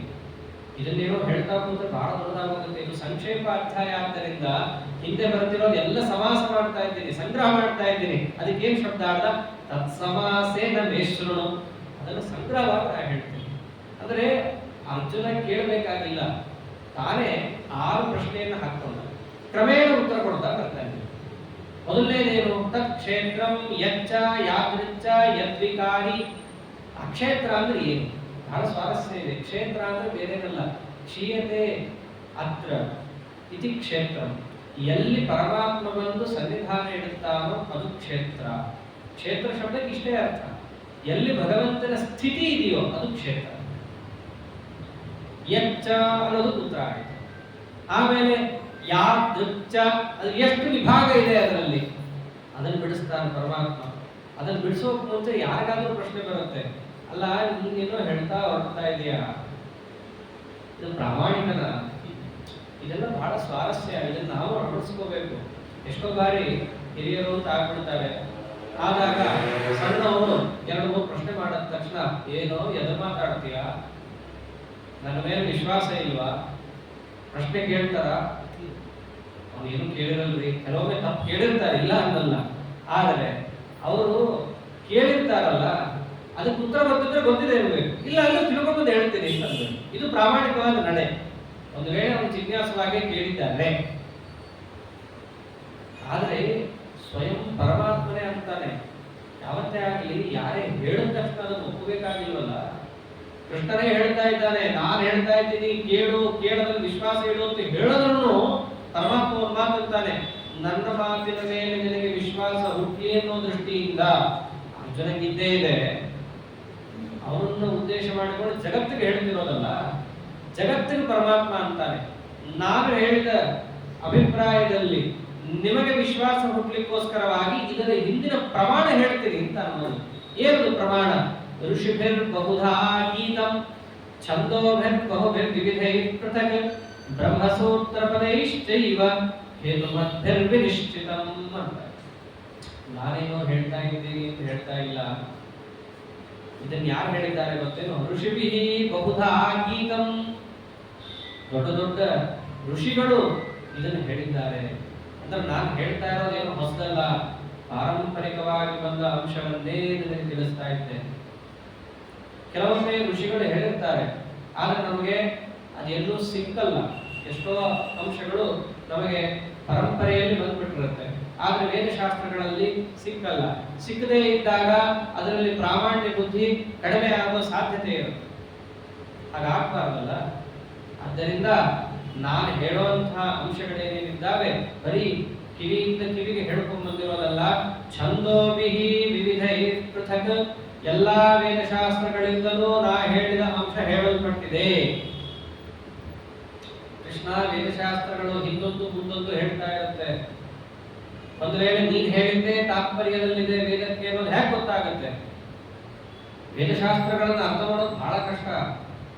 ಅರ್ಧಂಬರ್ಧ ಓದೋನೇನಾದ್ರೂ ವೇದವನ್ನು ಮುಟ್ಟಿದ್ರೆ ಆ ವೇದಾಭಿಮಾನಿ ದೇವತೆಗಳೆಲ್ಲ ಭಯ ಪಡ್ತಾ ಇರ್ತಾರೆ, ಎಲ್ಲಿ ನನ್ನ ಹಾಳು ಮಾಡ್ತಾನೋ, ಎಲ್ಲೆಲ್ಲಿ ಎತ್ತು ಒಗಿತಾನೋ ಅಂತ ಹೇಳಿ. ಹಂಗೇನಾದ್ರೂ ನಿನ್ನ ಅಭಿಪ್ರಾಯ ಇದೆಯಾ? ಮೇಲ್ನೋಟಕ್ಕೆ ವೇದದಲ್ಲಿ ತೋರಿದ್ದನ್ನು ಹೇಳ್ತಾ ಇದೆಯೋ, ಇಲ್ಲ ವಾಸ್ತವವಾಗಿ ವೇದದಲ್ಲಿ ನಿಶ್ಚಿತವಾದದ್ದು ಹೇಳ್ತಾ ಇದೆಯೋ? ಇಲ್ಲ, ನಿಶ್ಚಿತವಾದದ್ದು ಹೇಳ್ತಿದ್ದೀನಿ ಅಂತ. ಏನಂತ? ಬ್ರಹ್ಮಸೂತ್ರ ಪದೈಶ್ಚೈವ ಹೇತುಮದ್ಭಿರ್ವಿನಿಶ್ಚಿತಂ. ಬ್ರಹ್ಮಸೂತ್ರ ಪದಗಳಿಂದ. ಯಾತಕ್ಕೆ ಬಂದಿದೆ ಬ್ರಹ್ಮಸೂತ್ರ? ಹೇತುಮದ್ಭಿಃ, ವೇದಾರ್ಥವನ್ನ ನಿರ್ಣಯ ಮಾಡಲಿಕ್ಕೋಸ್ಕರವಾಗಿ ಕಾರಣಗಳನ್ನ ಕೊಟ್ಟು ಕೊಟ್ಟು ತೆಕ್ಕೊಟ್ಟ ಗ್ರಂಥ. ಈ ವೇದ ವಾಕ್ಯಕ್ಕೆ ಇದೇ ಅರ್ಥ ಯಾಕೆ? ಇದಕ್ಕೆ ಉತ್ತರ ಕೊಡ್ಲಿಕ್ಕೆ ಹೊರಟಿದ್ದೆ ಬ್ರಹ್ಮಸೂತ್ರ. ಅದು ವೇದವ್ಯಾಸರಾಗಿದ್ದಕ್ಕೆ ಬರೀಲಿಕ್ಕಾಯ್ತು, ಬೇರೆಯವರಿಗೆಲ್ಲ ಸರ್ವಥಾ ಸಾಧ್ಯ ಇಲ್ಲ. ಅನಂತ ವೇದಶಾಸ್ತ್ರಗಳನ್ನ ನಿರ್ಣಯ ಮಾಡಿಕೊಡ್ಲಿಕ್ಕೆ ಮಹಾನುಭಾವ ಬರೆದಿದ್ದ ಎಷ್ಟು ಸೂತ್ರಗಳು? ಕೇವಲ 564 ಸೂತ್ರಗಳು. ಅಷ್ಟರಲ್ಲೇ ಎಲ್ಲಾ ವೇದಗಳನ್ನು ಕೂಡ ಯಾಕೆ ಈ ವೇದವಾಕ್ಯ ಇದೇ ಅರ್ಥ ಅಂತ ನಿರ್ಣಯ ಮಾಡಿಕೊಡ್ಬೇಕಾದ್ರೆ ಅವನದ್ದೇ ಯಾರಿಗೂ ಸಾಧ್ಯ ಇಲ್ಲ. ಅದು ಬಂದಿರೋದೇ ಯಾತಕ್ಕೋಸ್ಕರ? ಹೇತು ಮಂತ್ರಿ. ಹೇತು ಈ ವೇದಶಾಸ್ತ್ರ ಈ ವ್ಯಕ್ತಿಯನ್ನೇ ಯಾಕೆ ಪ್ರತಿಪಾದನೆ ಮಾಡುತ್ತೆ ಅನ್ನೋದನ್ನು ತಿಳಿಸೋಕ್ಕೋಸ್ಕರವೇ ಬಂದಿರೋದು. ಅದನ್ನಿಟ್ಟುಕೊಂಡು ಒಂದು ವೇಳೆ ನಾವು ವೇದಗಳನ್ನು ನೋಡಿದಾಗ ವಿನಿಶ್ಚಿತಂ, ನಮಗೆ ನಿಶ್ಚಯ ಆಗಿದೆ, ನಾನು ಹೇಳಿದ ಅಭಿಪ್ರಾಯವೇ ವೇದದಲ್ಲಿದೆ ಅಂತ. ಆದ್ದರಿಂದ ಅರ್ಜುನ, ನಾನು ಹೇಳ್ತೀನಿ ಅಂತ ನೀನು ಕೇಳಬೇಡ, ಬೇಕಾದ್ರೆ ನೀ ಪರಂಪರೆಯನ್ನು ನೋಡು, ವೇದಶಾಸ್ತ್ರಗಳನ್ನ ನೋಡು, ಬೇಕಾದ್ರೆ ಹೊರೆ ಹಚ್ಚು, ಕಾರಣವನ್ನ ಇಟ್ಟುಕೊಂಡು ನಿನಗೆ ಇದೇ ನಿಶ್ಚಯ ಆಗುತ್ತೆ. ಏನ್ ನಿಶ್ಚಯ ಆಗುತ್ತೆ? ನಾ ಹೇಳ್ತೀನಲ್ಲ ಮುಂದೆ ಅದೇ. ಪ್ರಶ್ನೆ ಏನಿತ್ತು? ಕ್ಷೇತ್ರ ಅಂದ್ರೆ ಯಾವುದು? ಅದಕ್ಕೆ ಉತ್ತರ ಕೊಟ್ಟಿದ್ದ. ಎಲ್ಲಿ ಭಗವಂತನ ಸ್ಥಿತಿ ಇದೆಯೋ ಅದು ಕ್ಷೇತ್ರ. ಎಷ್ಟು ತರ ಇದೆ ಕ್ಷೇತ್ರಗಳು? ತಿರುಪತಿ, ಮಂತ್ರಾಲಯ ಹಿಂಗೆ ಹೇಳಲ್ಲ ದೇವರು. ಕ್ಷೇತ್ರ ಎಷ್ಟು ತರ ಇದೆ ಅಂತಂದ್ರೆ, ಮಹಾಭೂತ ಅನ್ಯಹಂಕಾರೋ ಬುದ್ಧಿರವ್ಯಕ್ತಮೇವ ಚ ಇಂದ್ರಿಯಾಣಿ ದಶೈಕಂಚ ಪಂಚಚೇಂದ್ರಿಯ ಗೋಚರಾಹ. ಕ್ಷೇತ್ರಗಳು ಎಷ್ಟು ತರ? ಮೊದಲನೇದು ಅವ್ಯಕ್ತ ತತ್ವ, ಅಲ್ಲಿಂದ ತಗೊಳ್ತಾರೆ. ಅಂದ್ರೆ ಸಾಕ್ಷಾತ್ ಮಹಾಲಕ್ಷ್ಮಿಯಿಂದ ನಿಯಮವಾದ ಪ್ರಕೃತಿ. ಈ ಪ್ರಕೃತಿಯೇ ನನ್ನ ಕ್ಷೇತ್ರ. ಆಮೇಲೆ ಅದರಿಂದ ಬಂದದ್ದು ಮಹತ್ತತ್ವ, ಅದು ನನ್ನ ಕ್ಷೇತ್ರ. ಆಮೇಲೆ ಅಹಂಕಾರ ತತ್ವ, ಅದು ನನ್ನ ಕ್ಷೇತ್ರ. ಆಮೇಲೆ ಬುದ್ಧಿ ತತ್ವ, ಅದು ನನ್ನದೇ ಕ್ಷೇತ್ರ. ಈ ಬರೀ ಅಷ್ಟೇ ತಗೋಬಾರ್ದು. ಈ ಅವ್ಯಕ್ತ ಅಂತಂದ್ರೆ ಬರೀ ಜಡವಾದ ಅವ್ಯಕ್ತವಾದ ಪ್ರಕೃತಿಯಿಂದ ಅಷ್ಟೇ ತಗೊಳ್ಳದೆ, ಪ್ರಕೃತಿಗೆ ನಿಯಾಮಕಳಾದಂತಹ ಸಾಕ್ಷಾತ್ ಮಹಾಲಕ್ಷ್ಮೀ ದೇವಿ, ಮಹಾನಂದ ಮಹತ್ತತ್ವಾಭಿಮಾನಿಗಳಾದ ಬ್ರಹ್ಮದೇವರು, ವಾಯುದೇವರು, ಅಹಂಕಾರ ತತ್ವಾಭಿಮಾನಿಗಳಾದ ಮಹರುದ್ರದೇವರು, ಬುದ್ಧಿ ತತ್ವಾಭಿಮಾನಿಗಳಾದಂತಹ ಸಾಕ್ಷಾತ್ ಮಹರುದ್ರದೇವರು ಅಲ್ಲ ಉಮಾದೇವಿ, ಬುದ್ಧಿ ತತ್ವಾಭಿಮಾನಿ ಸಾಕ್ಷಾತ್ ಪಾರ್ವತಿ. ಹೀಗೆ ಅಹಂಕಾರ ಬುದ್ಧಿ. ಇಲ್ಲಿ ಸ್ವಾರಸ್ಯ ಅಂದ್ರೆ ಏನು, ಮಂತ್ರಾಲಯ ಪ್ರಭುಗಳಂತಾರೆ ಕೃಷ್ಣ ಬರೀ ತತ್ವಗಳನ್ನು ಮಾತ್ರ ಹೇಳಿದ್ದಾನೆ. ಆದರೆ ರಾಯರಂತಾರೆ ಮಹಾಭೂತಾದಿ ಕ್ಷೇತ್ರಾಭಿಮಾನಿನಃ ತದ್ವಿಕಾರ ಇಚ್ಛಾಭಿಮಾನಿನಶ್ಚ ಅವಶ್ಯಂ ನೇಯತ್ವಾದುಚ್ಯಂತೆ ಅಂತ ಮಾತು. ಬರೀ ತತ್ವಗಳನ್ನಷ್ಟೇ ತಿಳಿಯೋದು ಮುಖ್ಯ ಅಲ್ಲ, ತತ್ವಗಳಿಗೆ ನಿಯಾಮಕರಾದ ದೇವತೆಗಳನ್ನ ತಿಳಿಯೋದು ಅಷ್ಟೇ ಮುಖ್ಯ. ಅದಕ್ಕೆ ನಾವು ತಿಳಿಸ್ತೀವಿ ಅಂತ. ತತ್ವಾಭಿಮಾನಿಗಳು ಇವೆರಡೂ ತಿಳ್ಕೋಬೇಕಲ್ಲ. ಬೆಳಗಾದ್ರೆ ಹೇಳ್ತೀವಿ ನಮೋ ತಾತ್ವಿಕ ದೇವ ತಾತ್ವಿಕ, ಯಾರದು ಇಲ್ಲಿ ತಿಳಿಸ್ತಾರೆ ಕೃಷ್ಣ. ಇಂದ್ರಿಯಾಣಿ ದಶೈಕಂಚ ಅಲ್ಲಿ ಹೇಳ್ಬೇಕಾದ್ರೆ ಮಹಾಭೂತಗಳು, ಪಂಚಮಹಾಭೂತಗಳು ಯಾವುದು ಅಂತ ಬಂದಾಗ ಆಕಾಶ, ವಾಯು, ತೇಜಸ್ಸು, ನೀರು, ಬೆಂಕಿ, ಪೃಥ್ವಿ, ಇಷ್ಟು ಗೊತ್ತಿದೆಯಲ್ಲ. ಕ್ರಮೇಣ ಆಕಾಶದತ್ತಕ್ಕೆ ಅಭಿಮಾನಿ ಸಾಕ್ಷಾತ್ ವಿಘ್ನೇಶ್ವರ ಗಣಪತಿ. ಆಮೇಲೆ ವಾಯುತತ್ವಾಭಿಮಾನಿ ಯಾರು ಅಂತಂದ್ರೆ ಮುಖ್ಯ ಪ್ರಾಣ ದೇವರ ಮಗನಾದ ಮರೀಚಿ ಅನ್ನುವಂತಹ ವಾಯು. ಆಮೇಲೆ ಅಗ್ನಿಗಂತೂ ಅಗ್ನಿನೇ. ಆಮೇಲೆ ನೀರಿಗೆ ಅಭಿಮಾನಿ ವರುಣ. ಹಾಗೆ ಭೂಮಿಗೆ ಅಭಿಮಾನಿಗಳು ಇಬ್ಬರು, ಒಬ್ಬ ಶನೈಶ್ಚರ, ಇನ್ನೊಬ್ಬರು ಧರಾದೇವಿ. ಈ ಧರಾದೇವಿನೇ ಭೂಭಾರ ಆಯಿತು ಅಂತ ಹೇಳಿ ಬ್ರಹ್ಮದೇವರದ್ದು ಪ್ರಾರ್ಥನೆ ಹೋಗೋದು. ಈ ಪರಮಾತ್ಮನ ಮಡದಿಯಾದ ಮತ್ತೊಬ್ಬಳು ರಮಾಸ್ವರೂಪಳಾದ ಧರ ಅಲ್ಲ. ಇನ್ನು ಅಹಂಕಾರ ತತ್ವಾಭಿಮಾನಿಗಳು ಪ್ರಸಿದ್ಧ ರುದ್ರದೇವರು, ಮಹತ್ತತ್ವಾಭಿಮಾನಿಗಳು ಬ್ರಹ್ಮದೇವರು. ಇನ್ನ ಎಷ್ಟೋ ತತ್ವಗಳಿದೆ. ಏಕಾದಶ ಸ್ಕಂದದಲ್ಲಿ ಹೇಳ್ತಾರೆ ವಿಜ್ಞಾನ ತತ್ವ ಅಂತ ಬರೋದಕ್ಕೆ ಭಾರತೀಯ ದೇವಿ ಅಂತ ಹೇಳ್ತಾರೆ. ಅಲ್ಲಿ ತಗೊಂಡಿಲ್ಲ, ಯಾಕೆ ಮಹತ್ತತ್ವದಲ್ಲೇ ಸೇರಿಸ್ಬಿಡ್ತಾರೆ ಆದ್ದರಿಂದ ಇಲ್ಲ, ಅದನ್ನು ತಗೊಂಡಿಲ್ಲ. ಇನ್ನ ಬುದ್ಧಿ ತತ್ವಕ್ಕೆ ಸಾಕ್ಷಾತ್ ಪಾರ್ವತಿ. ಇನ್ನ ದಶೇಂದ್ರಿಯಗಳು ಅಂತ ಪಂಚ ಜ್ಞಾನೇಂದ್ರಿಯ, ಪಂಚ ಕರ್ಮೇಂದ್ರಿಯ. ಅದರಲ್ಲಿ ಅತಿ ಮುಖ್ಯವಾದ 11ನೇ ಇಂದ್ರಿಯ ಅಂದ್ರೆ ಮನಸ್ಸು. ಅದಕ್ಕೆ ಅಭಿಮಾನಿಗಳು ಯಾರು ಅಂದ್ರೆ ಸ್ಕಂದ, ಇಂದ್ರ, ಅನಿರುದ್ಧ, 3 ಜನರು. ಈ ಅನಿರುದ್ಧ ಯಾರು ಅಂದ್ರೆ ಮನ್ಮಥನ ಮಗ ಅನಿರುದ್ಧ. ಇವರು ಬೇರೆ. ಯಾರು ಕೃಷ್ಣ ಪರಮಾತ್ಮನಿಗೆ ಮೊಮ್ಮಗನಾಗಿ ಬರ್ತಾನಲ್ಲ ಆತ ಪ್ರದ್ಯುಮ್ನ ಅನಿರುದ್ಧ ಅಂತ ಹೇಳಿ. ಇನ್ನು ಶ್ರೋತ್ರಾಭಿಮಾನಿ ಚಂದ್ರ. ತ್ವಗಭಿಮಾನಿಯಾದವರು ಮುಖ್ಯ ಪ್ರಾಣದೇವರ ಮತ್ತೊಬ್ಬ ಮಗ ಮರುತ್. ಇನ್ನೊಬ್ಬ ಕಣ್ಣಿಗೆ ಅಭಿಮಾನಿ ಸೂರ್ಯ, ಜಿಹ್ವೆಗೆ ಅಭಿಮಾನಿ ವರುಣ. ಇನ್ನು ಘಾಣೇಂದ್ರಿಯಕ್ಕೆ ಅಭಿಮಾನಿ ಅಶ್ವಿನಿ ದೇವತೆಗಳು, ವಾಕ್ ಅಭಿಮಾನಿ ಅಗ್ನಿ.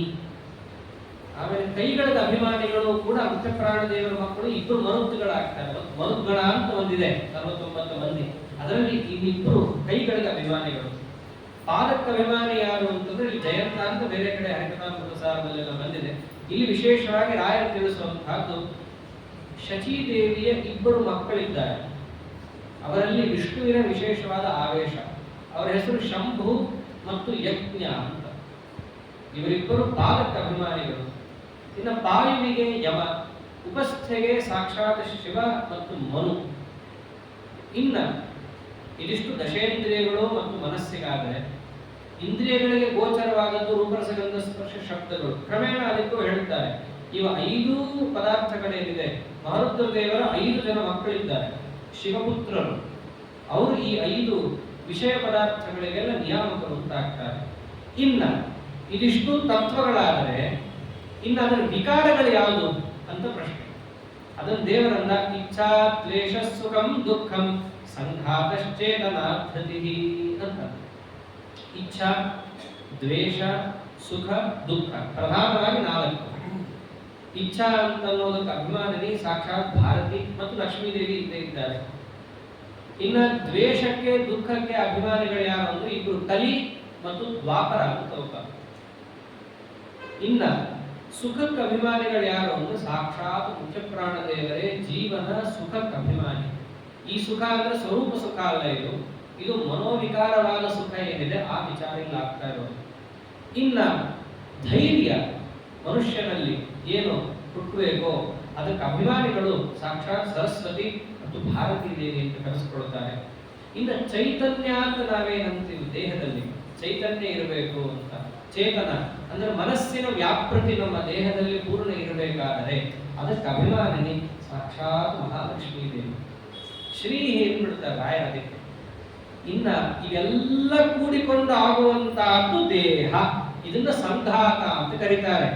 ಅವ್ಯಕ್ತ ತತ್ವದಿಂದ ಹಿಡ್ಕೊಂಡು ಚೈತನ್ಯದ ತನಕ ಏನೇನೋ ಅಂಶಗಳಿದ್ದಾವೋ ಇದೆಲ್ಲವನ್ನ ಒಂದು ಮುದ್ದೆ ಮಾಡಿದರೆ ಅದು ನಮ್ಮ ಕಣ್ಣು ಕಾಣೋ ಒಂದು ದೇಹ. ಇದಕ್ಕೆ ಯಾರು ಅಭಿಮಾನಿ ಅಂತಂದ್ರೆ ಆ ಜೀವರು ನಾನಾ ರೀತಿಯಿಂದ ಅವಂತ ಕೂಡಿಸಿರ್ತಾರೆ ಕೂತ್ಕೋ ಅಂತ.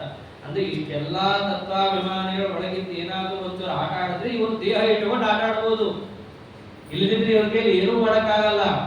ಅದನ್ನ ಹೇಳ್ತಾರೆ ಇಲ್ಲಿ. ಹೀಗೆ ಬರೀ ತತ್ವಗಳನ್ನು ಅಷ್ಟೇ ಅಲ್ಲ, ತತ್ವ ಅಭಿಮಾನಿ ದೇವತೆಗಳನ್ನು ನಾವು ತಿಳ್ಕೋಬೇಕಾಗುತ್ತೆ. ಈ ತತ್ವಗಳು ಏನ್ ಕರಿತೀವಲ್ಲ, ಇದೇನೆ ಕ್ಷೇತ್ರದ ವಿಭಾಗ. ಇದು ನಿಜವಾದ ಕ್ಷೇತ್ರ.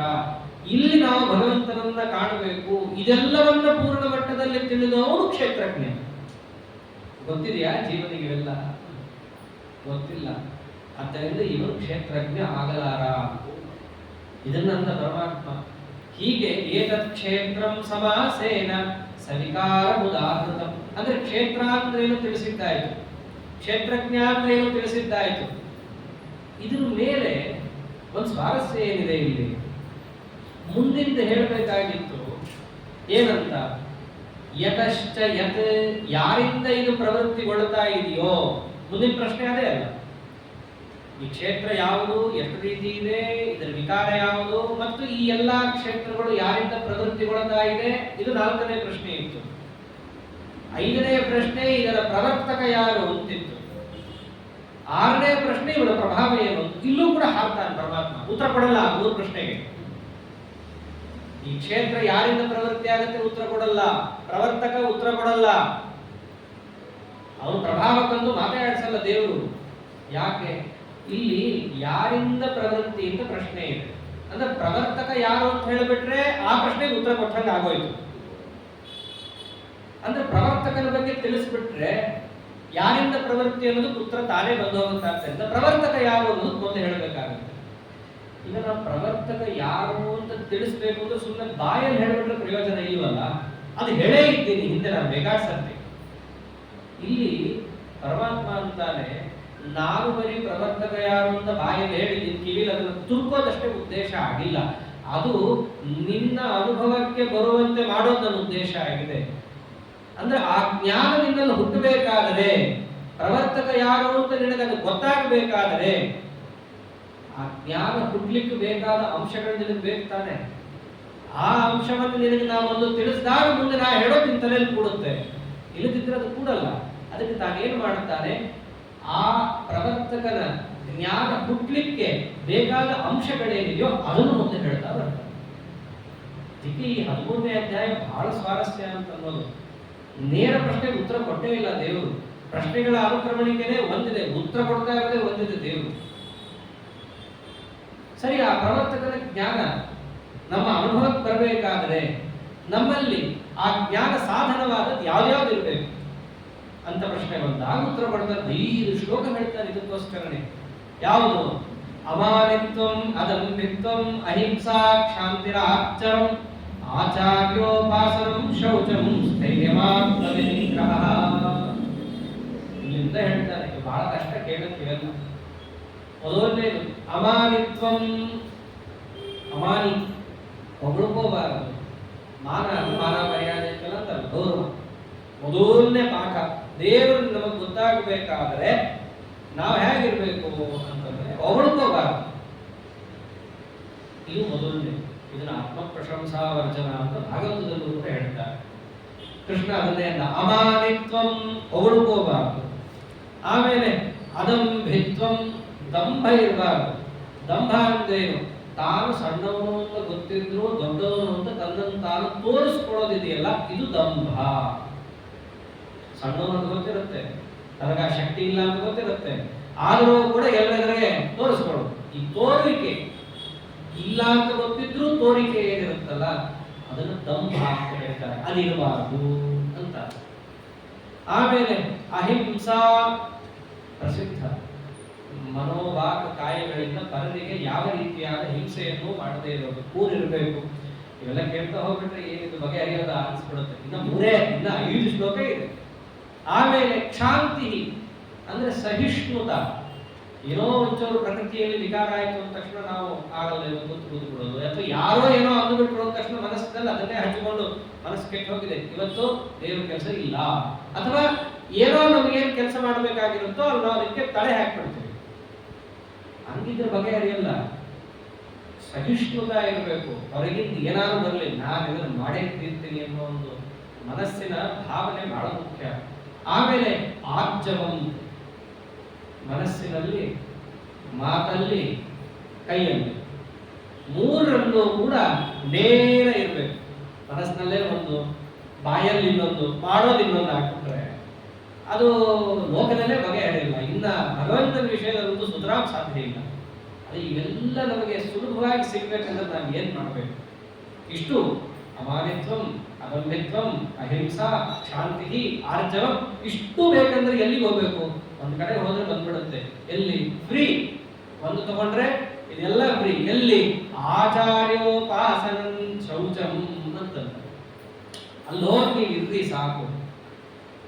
By one get one free ಅಂತೆಲ್ಲ ಇರುತ್ತಲ್ಲ, ಅಲ್ಲಿ ಹೋಗಿ ನೀವು ಇದ್ರೆ ಎಲ್ಲ ಕಲಿಸ್ಕೊಳ್ತಾರೆ. ಅಮಾನಿತ್ವಂ ಹೊಗಳ್ಕೊಳಕ್ಕ ಅಲ್ಲಿ ಬಿಡೋದೇ ಇಲ್ಲ. ಮಾತಾಡಿದ್ರೆ ಭಗವಂತನ ವಿಷಯ ಅಷ್ಟೇ ಮಾತಾಡಬೇಕು. ನಾನು ಹಿಂಗೆ ಹೊಗಳ್ಕೊಳ್ಳಿ, ಮಾಗ್ನದಿನ ಬಾ ಕೂತ್ಕೋ, ಏನ್ ಓದಿದ್ಯಾ ಅಂತ ಪ್ರಾರಂಭ ಆಗುತ್ತೆ. ಅಲ್ಲಿಗೆ ಅವನ್ನೆಲ್ಲ ಅದ ಇಂದ ಹಿಡಿದು ಇತಿ ತನಕ ಎಲ್ಲ ಮುಗಿದು ಇನ್ನೇನು ಹೊಗಳ್ಕೊಳಕ್ ಇರ್ಲೇಬಾರದು. ನಾನು ಕಮ್ಮಿ ಅನ್ನೋದು ಪದೇ ಪದೇ ಸಾಬೀತಾಗ್ತಿರೋದ್ರಿಂದ ಹೆಚ್ಚುಗಾರಿಕೆ ತೋರಿಸೋದು ಯಾರ ಮುಂದೆ? ದಂಭ ಇಲ್ಲ. ಹಿಂಸೆ ಮಾಡಕ್ಕೆ ಇವನೇ ಎಲ್ಲಕ್ಕಿಂತ ಚೋಟು. ಯಾರಿಗೆ ಹಿಂಸೆ ಮಾಡಬೇಕು? ಸಾಧ್ಯನೇ ಇಲ್ಲ. ಇನ್ನು ಅವ್ರು ಏನಂದ್ರು ತಲೆ ಬಗ್ಗಿಸ್ಕೊಂಡು ಸಹನೆ ಮಾಡಲೇಬೇಕಾದ್ದರಿಂದ ಮಾಡಲೇಬೇಕು, ಬೇರೆ ದಾರಿ ಇಲ್ಲ. ಇನ್ನು ಒಳಗೊಂದು ಹೊರಗೊಂದು ತುಂಬಿದ ಗೊತ್ತಾಗ್ಬಿಡುತ್ತೆ. ಏನೇನೋ ಮನಸ್ಸಿನಲ್ಲಿ ಒಂದು, ಬಾಯಲ್ಲಿ ಒಂದು, ಕೈಯಲ್ಲಿ ಒಂದು ಅಂತ ಗೊತ್ತಾಗಿ ಹೋಗುತ್ತೆ. ಅಂದ್ರೆ ಬೇರೆಯವ್ರ ಮನೆಗೆ ಹೋದ್ರೆ ಸಾಕು, ಕೆಲವೊಂದು ಎಷ್ಟು ನೇರ ಆಗುತ್ತಾರೆ ಮನುಷ್ಯ. ಯಾರು ಅಮ್ಮನ ಸರಿಗಿಂದ ಹೊರಗೆ ಹೋಗಿರಲ್ಲ, ಅವ್ರಿಗೆ ಕೆಲವೊಂದು ಸಮಸ್ಯೆಗಳಿರುತ್ತೆ. ಯಾರು ಹೊರಗೆ ಬೆಳೆದಿರ್ತಾರೆ ನೋಡ್ರಿ, ಸ್ವಲ್ಪ ವ್ಯತ್ಯಾಸ ಇರುತ್ತೆ ಅವರಲ್ಲಿ. ಪರಮಾತ್ಮ ಅಂತಾನೆ ಆಚಾರ್ಯೋಪಾಸನಂ. ಅಲ್ಲೊಂದು ಹೋಗಿ ಬಂದ್ರೆ, ಅದಕ್ಕೆ ಹಿಂದಿನ ಕಾಲದಲ್ಲಿ ಗುರುಕುಲ ಅಂತಿತ್ತು, ಅಲ್ಲಿ ದಬ್ಬತಾ ಇತ್ತು. ಅವರಲ್ಲಿ ಹೋಗಿ ಮನೆಗೆ ಬರೋಷ್ಟೊತ್ತಿಗೆ ನೇರ ಮನುಷ್ಯ ಆಗಿ ಬರ್ತಾ ಇದ್ದ. ಇವಾಗ ಅದು ಹೋಗೇ ಬಿಟ್ಟಿದೆ, ಗೋವಿಂದ. ಹಾಗಾಗಿ ಇವೆಲ್ಲ ಅಲ್ಲೇ ಅದೃಶ್ಯನೂ ಆಗೋದು. ಆಮೇಲೆ ಅತಿ ಮುಖ್ಯವಾದ್ದು ಶೌಚಂ. ಶೌಚಂ ಅಂತಂದ್ರೆ ಒಳ ಹೊರಗಿನ ಶೌಚ. ಹೊರಗಿನ ದೇಹಕ್ಕೆ ಬೇಕಾದ ಶೌಚ, ಮತ್ತು ದೇಹ ಯಾವ ಪರಿಸರದಲ್ಲಿರುತ್ತೋ ಆ ಪರಿಸರದ ಶುದ್ಧಿ, ಮತ್ತು ಒಳಗಿನ ಶುದ್ಧಿ. ಒಳಗಿನ ಮನಸ್ಸು, ಆ ಮನಸ್ಸಿನ ಶೌಚ ಅಂದ್ರೆ ಮನಸ್ಸನ್ನು ಹೇಗೆ ಕ್ಲೀನ್ ಮಾಡೋದು ಅಂತ ಪ್ರಶ್ನೆ ಬಂದಾಗ ರಾಯರಂತಾರೆ ಭಾವಶುದ್ಧಿ ತಥಾಂತರ. ಮನಸ್ಸು ಕ್ಲೀನ್ ಮಾಡೋದು ಅನ್ನೋದಕ್ಕಿಂತ ಮನಸ್ಸು ಕೊಳಕು ಅಂದ್ರೆ ಏನೋ ಅರ್ಥ ಮಾಡ್ಕೊಂಡ್ರೆ ಕ್ಲೀನ್ ಸುಲಭ ಅಂದ್ಬಿಡ್ತಾರೆ. ಕೊಳಕು ಅಂದ್ರೆ ಏನು? ಕೆಟ್ಟ ವಿಚಾರಗಳನ್ನು ಮನಸ್ಸನ್ನು ತಗೊಳ್ಳೋದೇ ಮನಸ್ಸು ಕೊಳಕು. ಇದೇ ತಾನೆ, ಬೇರೆ ಏನಲ್ಲ ತಾನೆ. ಅದಕ್ಕೆ ರಾಯರಂದ್ರು ಕೆಟ್ಟ ವಿಚಾರದಿಂದ ಮನಸ್ಸು ಕೊಳಕಾಯ್ತು ಅಂದ್ರೆ ಕೆಟ್ಟ ವಿಚಾರ ಬಿಟ್ಟು ಬಿಡು. ಅಯ್ಯ, ಅದು ಬಿಡೋದು ಕಷ್ಟ ಆಗತ್ತಲ್ಲ. ಯಾಕೆ? ಮನಸ್ಸು ಖಾಲಿ ಇರಲ್ಲ, ಅದೊಂದು ಸ್ವಾರಸ್ಯ. ಮನಸ್ಸು ಯಾವತ್ತೂ ಖಾಲಿ ಇರಲ್ಲ. ಆದ್ದರಿಂದ ನೀವು ಅಲ್ಲಿ ಏನೋ ಒಂದು ತುಂಬುತ್ತಲೇ ಇರಬೇಕು, ಇಲ್ಲ ಅದು ತುಂಬಿಕೊಳ್ಳೋದು ಮನಸ್ಸಿನ ಸ್ವಭಾವ. ಹಾಗಾಗಿ ಭಾವಶುದ್ಧಿ ತಥಾಂತರಂ ಅಂತಾರೆ. ಒಳ್ಳೆ ವಿಚಾರಗಳನ್ನ ಮನಸ್ಸನ್ನು ತುಂಬುತ್ತಾ ಇದ್ರೆ ಕೆಟ್ಟ ವಿಚಾರ ತಾನೇ ಹೊರಗೋಗುತ್ತೆ. ಆದ್ದರಿಂದ ಮನಸ್ಸು ತೊಳೆಯೋದು ಫಿನಾಯಿಲ್ ಹಾಕಿ ಉಜ್ಜಿತು ಅದಲ್ಲ. ಒಳ್ಳೆಯ ವಿಚಾರವನ್ನು ಮನಸ್ಸಿಗೆ ತಗೊಳ್ಳೋದೇ ಮನಃಶುದ್ಧಿ ಶಬ್ದ ಅರ್ಥ. ಆದ್ದರಿಂದ ಒಳ ಹೊರಗಿನ ಶುದ್ಧಿ ಅಂದ್ರೆ ಇಷ್ಟೇ, ಅದು ಮುಖ್ಯ. ಆಮೇಲೆ ಸ್ಥೈರ್ಯಂ. ಸ್ಥೈರ್ಯ ಅಂದ್ರೆ ಧೈರ್ಯ ಇರಬೇಕು, ಸ್ಥಿರತೆ. ಅಂದ್ರೆ ನಮ್ಮ ಕೆಲಸ ಏನಿದೆಯೋ ಅದರಿಂದ ನಾವು ಚಂಚಲರಾಗದೇ ಇರೋದೇ ಸ್ಥೈರ್ಯ. ಕೆಲವೊಮ್ಮೆ ನಾವು ಚಂಚಲರಾಗ್ಬಿಡ್ತೀವಿ, ಅದು ಭಯದಿಂದನೋ ಅಥವಾ ಅಜ್ಞಾನದಿಂದನೋ ಅಥವಾ ಯಾರದ್ದೋ ಪ್ರೀತಿಗೋಸ್ಕರನೋ ಬೇಕಾದ ಸರ್ತಿ ಆಗೋಗುತ್ತೆ. ನಮಗಿರಲ್ಲ, ಆದರೆ ಅವ್ರು ಏನು ಅನ್ಕೊಂಡ್ಬಿಡ್ತಾರೋ ಅಂತ ನಾವೆಷ್ಟೋ ಬಿಟ್ಬಿಡ್ತೀವಿ. ಲೋಕದಲ್ಲಿ ಆಗುತ್ತಿದ್ದು ಅದು ಇಲ್ಲ, ಅದು ತಪ್ಪದು, ಆಗಿರಬಾರದು ಅಂತಾನೆ. ಸ್ಥೈರ್ಯಂ ಆದ ಮೇಲೆ ಇದೆಲ್ಲದಕ್ಕೂ ಮುಖ್ಯವಾದ ಕಾರಣ ಯಾವುದು ಅಂದ್ರೆ ಆತ್ಮವಿನಿಗ್ರಹ. ಮನಸ್ಸನ್ನ ಆದಷ್ಟು ಹತೋಟಿಯಲ್ಲಿ ಇಟ್ಕೊಳ್ಳೋಕೆ ಪ್ರಯತ್ನ ಪಡಬೇಕು. ಅಂದ್ರೆ ಯಾಕೆ ಹೇಳ್ತಿದ್ರೆ ಇಷ್ಟೆಲ್ಲ ಅಂಶಗಳಿದ್ರೆ ಮನಸ್ಸನ್ನು ಹತೋಟಿ ಇಟ್ಕೊಳ್ಳೋಕ್ಕಾಗತ್ತೆ. ಇವೆಲ್ಲ 2, 3, 4 ಅಧ್ಯಾಯದಲ್ಲಿ ಹೇಳಿರೋ ಅಂಶನೇ. ಮನೋನಿಗ್ರಹದ ವಿಚಾರವನ್ನು ಪರಮಾತ್ಮ 2, 3, 4ರಲ್ಲಿ ಹೇಳ್ತಾ ಬಂದಿದ್ದಾನೆ. ಇದು ಸಂಗ್ರಹಾಧ್ಯಾಯ ಆದ್ದರಿಂದ ಸಂಕ್ಷೇಪವಾಗಿ ಹೇಳ್ತಾ ಬಂದಿದ್ದಾನೆ. ಇನ್ನ ಇಂದ್ರಿಯಾರ್ಥೇಷು ವೈರಾಗ್ಯಂ ಅನಹಂಕಾರ ಏವ ಚ ಜನ್ಮ ಮೃತ್ಯು ಜರಾ ವ್ಯಾಧಿ ದುಃಖ ದೋಷಾನುದರ್ಶನಂ. ಇನ್ನ ಇಂದ್ರಿಯಾರ್ಥೇಷು ವೈರಾಗ್ಯಂ, ಯಾವ ವಿಷಯಗಳು ಅಂತಿರ್ತಾವೋ ಅದರಲ್ಲಿ ರಾಗ ಇರಬಾರದು. ರಾಗ ಅಂತಂದ್ರೆ ಬೇಕು ಬೇಕು ಅಂತನ್ನುವ ಹಂಬಲ, ಅದು ಬೇಕು ಇದು ಬೇಕು ಇದು ಬೇಕು ಅಂತ ಇರಬಾರ್ದು. ಬಂದಾಗ ಭಗವಂತನ ಅನುಗ್ರಹದಿಂದ ಬಂದು ಅಂತ ಅನುಭವಿಸೋದು ಬೇರೆ ವಿಷಯ. ಅದಕ್ಕೋಸ್ಕರ ನಮ್ಮ ಜೀವನ ತೆಗೆಯೋದು ಅಂತಿದೆಯಲ್ಲ, ಅದನ್ನ ಮಾಡ್ಲಿಕ್ಕೆ ಹೋಗ್ಬೇಡ್ರಿ. ಆಮೇಲೆ ಅನಹಂಕಾರ ಏವಚ, ಅಹಂಕಾರ ಇರಬಾರ್ದು. ಇಲ್ಲಿ ಅಹಂಕಾರ ಅಂದ್ರೆ ಏನು ಅಂತಂದ್ರೆ, ನಿಜವಾಗಿಯೂ ಕೆಲವೊಮ್ಮೆ 2 ಸ್ಥಳದಲ್ಲಿ ನಾವು ನಾನು ಅನ್ನೋ ಶಬ್ದ ಪ್ರಯೋಗ ಮಾಡ್ತೀವಿ. ಒಂದು ನಾನು ಮಾಡ್ಬಿಡ್ತೀನಿ ಇದನ್ನ, ಇನ್ನೊಂದು ನಾನು ಮಾಡ್ತೀನಿ. 2 ಕಡೆಯಲ್ಲಿ ನಾನು ಅಂತಿದೆ. ಒಂದು ಕಡೆಯಲ್ಲಿ ಅಹಂಕಾರ ಅಂತ ಕೇಳಿ, ಇನ್ನೊಂದು ಕಡೆಯಲ್ಲಿ ಅಹಂಕಾರ ಅಂತ ಅನ್ಸಲ್ಲ. ನಾನು ಮಾಡ್ಕೊಡ್ತೀನಿ ಈ ಕೆಲಸ ನಿಮ್ಗೆ ಅಂತ ಯಾರು ಅಂದ್ರೆ ಮಾಡ್ಕೊಡ್ತೀನಿ ನೀವು ಅಂತೀವಿ. ನಾನು ಮಾಡ್ಕೊಡ್ತೀನಿ ನಿಮ್ಗೆ, ಏನೋ ಇದೆ, ಹತ್ತಿದೆ, ಏರಿದೆ ತಲೆಗೆ. ಇಷ್ಟೇ ವ್ಯತ್ಯಾಸ. ರಾಯರು ತಿಳಿಸ್ಕೊಡ್ತಾರೆ ಇಲ್ಲೆಲ್ಲ, ಯಾವ ಗುಣ ತನ್ನಲ್ಲಿ ಇಲ್ಲವೋ ಅದು ತನ್ನಲ್ಲಿದೆ ಅನ್ನೋ ಅಭಿಮಾನ ಇತ್ತು ಅಂತಂದ್ರೆ ಅದು ಅಹಂಕಾರ. ಒಂದು ವೇಳೆ ತನ್ನಲ್ಲಿದ್ದ ಗುಣವನ್ನ ತನ್ನಲ್ಲಿದೆ ಅಂತ ಅವನು ಹೇಳ್ಕೊಂಡಾಗ ಅಹಂಕಾರ ಹೇಗಾಗತ್ತೆ ಅಂತಂತಾರೆ. ಈಗ ಆಚಾರ್ಯರು ಭಾಷ್ಯವನ್ನು ನಾನು ಬರ್ಕೊಟ್ಟೆ ಅಂತ ಅಂದ್ರೆ ಇದೆಲ್ಲ ಹಿಂದೆ ಸೇರ್ಬೇಕು ಬಿಡ್ರಿ. ಭಗವಂತನ ಅನುಗ್ರಹದಿಂದ ಅವನು ಕೊಟ್ಟ ಕರ್ತೃತ್ವ ಪುರಸ್ಸರವಾಗಿ ನನ್ನಲ್ಲ ಆ ಕರ್ತೃತ್ವ ಪ್ರೇರಣೆಗೊಂಡು ದೇವರು ಈ ಕೆಲಸವನ್ನು ಮಾಡಿಸ್ದ ಅನ್ನೋ ಅಭಿಪ್ರಾಯದಲ್ಲಿ ಅವನು ನಾನು ಈ ಕೆಲಸವನ್ನು ಮಾಡಿದೆ ಅದು ತಪ್ಪಲ್ಲ. ಅದೆಲ್ಲ ಮರೆತು ನಾನು ಈ ಕೆಲಸ ಮಾಡಿದೆ ಅಂತ ಅನ್ನಲ್ಲ, ಅದು ಅಹಂಕಾರ. ಇಷ್ಟೇ ವ್ಯತ್ಯಾಸ ಇದೆ. ತನ್ನಲ್ಲಿ ಇಲ್ಲದೆ ಇರೋ ಸಾಮರ್ಥ್ಯವನ್ನು ತನ್ನಲ್ಲಿದೆ ಅಂತ ಅಂದ್ಕೊಂಡು ತಾನೆಲ್ಲಾದ್ರೂ ನಾನು ಅಂತ ಬಳಸಿದ್ರೆ ಅಹಂಕಾರ. ಇರೋ ಸಾಮರ್ಥ್ಯವನ್ನು ಇದೆ ಅಂತ ಬಳಸ್ಕೊಂಡು ಜೊತೆಗೆ ಭಗವಂತನ ಅನುಗ್ರಹದಿಂದ ಆಗ್ತಾ ಇದೆ ಅಂತ ಎಲ್ಲಿ ನಾನು ಅಂತ ಬಳಸ್ತಾನೋ ಅಹಂಕಾರ ಅಲ್ಲ, ಅದು ವಾಸ್ತವ, ಅದು ದೋಷ ಅಲ್ಲ. ಆದ್ದರಿಂದ ನಾನು ಅಂತ ಬಳಸಿದ ಕಡೆಯಲ್ಲೆಲ್ಲ ಅಹಂಕಾರ ಅಂತ ಹೇಳುವ ಅಗತ್ಯ ಇಲ್ಲ. ಇವೆಲ್ಲ ಸೂಕ್ಷ್ಮ ತಿಳಿಸ್ಕೊಡ್ತಾರೆ ನಮಗೆ ಮತಾಲಯ ಪ್ರಭುಗಳು. ಆಮೇಲೆ ಜನ್ಮ ಮೃತ್ಯು ಜರಾ ವ್ಯಾಧಿ ದುಃಖ ದೋಷಾನುದರ್ಶನ. 4 ಅಂಶದಲ್ಲೇ ಇವನಿಗೆ ದುಃಖ ಗೊತ್ತಾಗುತ್ತೆ. ಒಂದು ಹುಟ್ಟಿದಾಗ ಆ ಗರ್ಭದಿಂದ ಹೊರಗೆ ಬರಬೇಕಾದ್ರೆ ಏನೋ ಆ ದುಃಖ ಆಗುತ್ತೆ, ಇವನಿಗಾಗುತ್ತೋ ಬಿಡುತ್ತೋ, ಆ ತಾಯಿಗಂತೂ ಹಾಗೆ ಆಗುತ್ತೆ. ಆ ಪ್ರಸವ ದುಃಖ ಅನ್ನೋದನ್ನ ಭಾರಿ ದೊಡ್ಡ ಸ್ತರದಲ್ಲಿ ಇಟ್ಟಿದ್ದಾರೆ.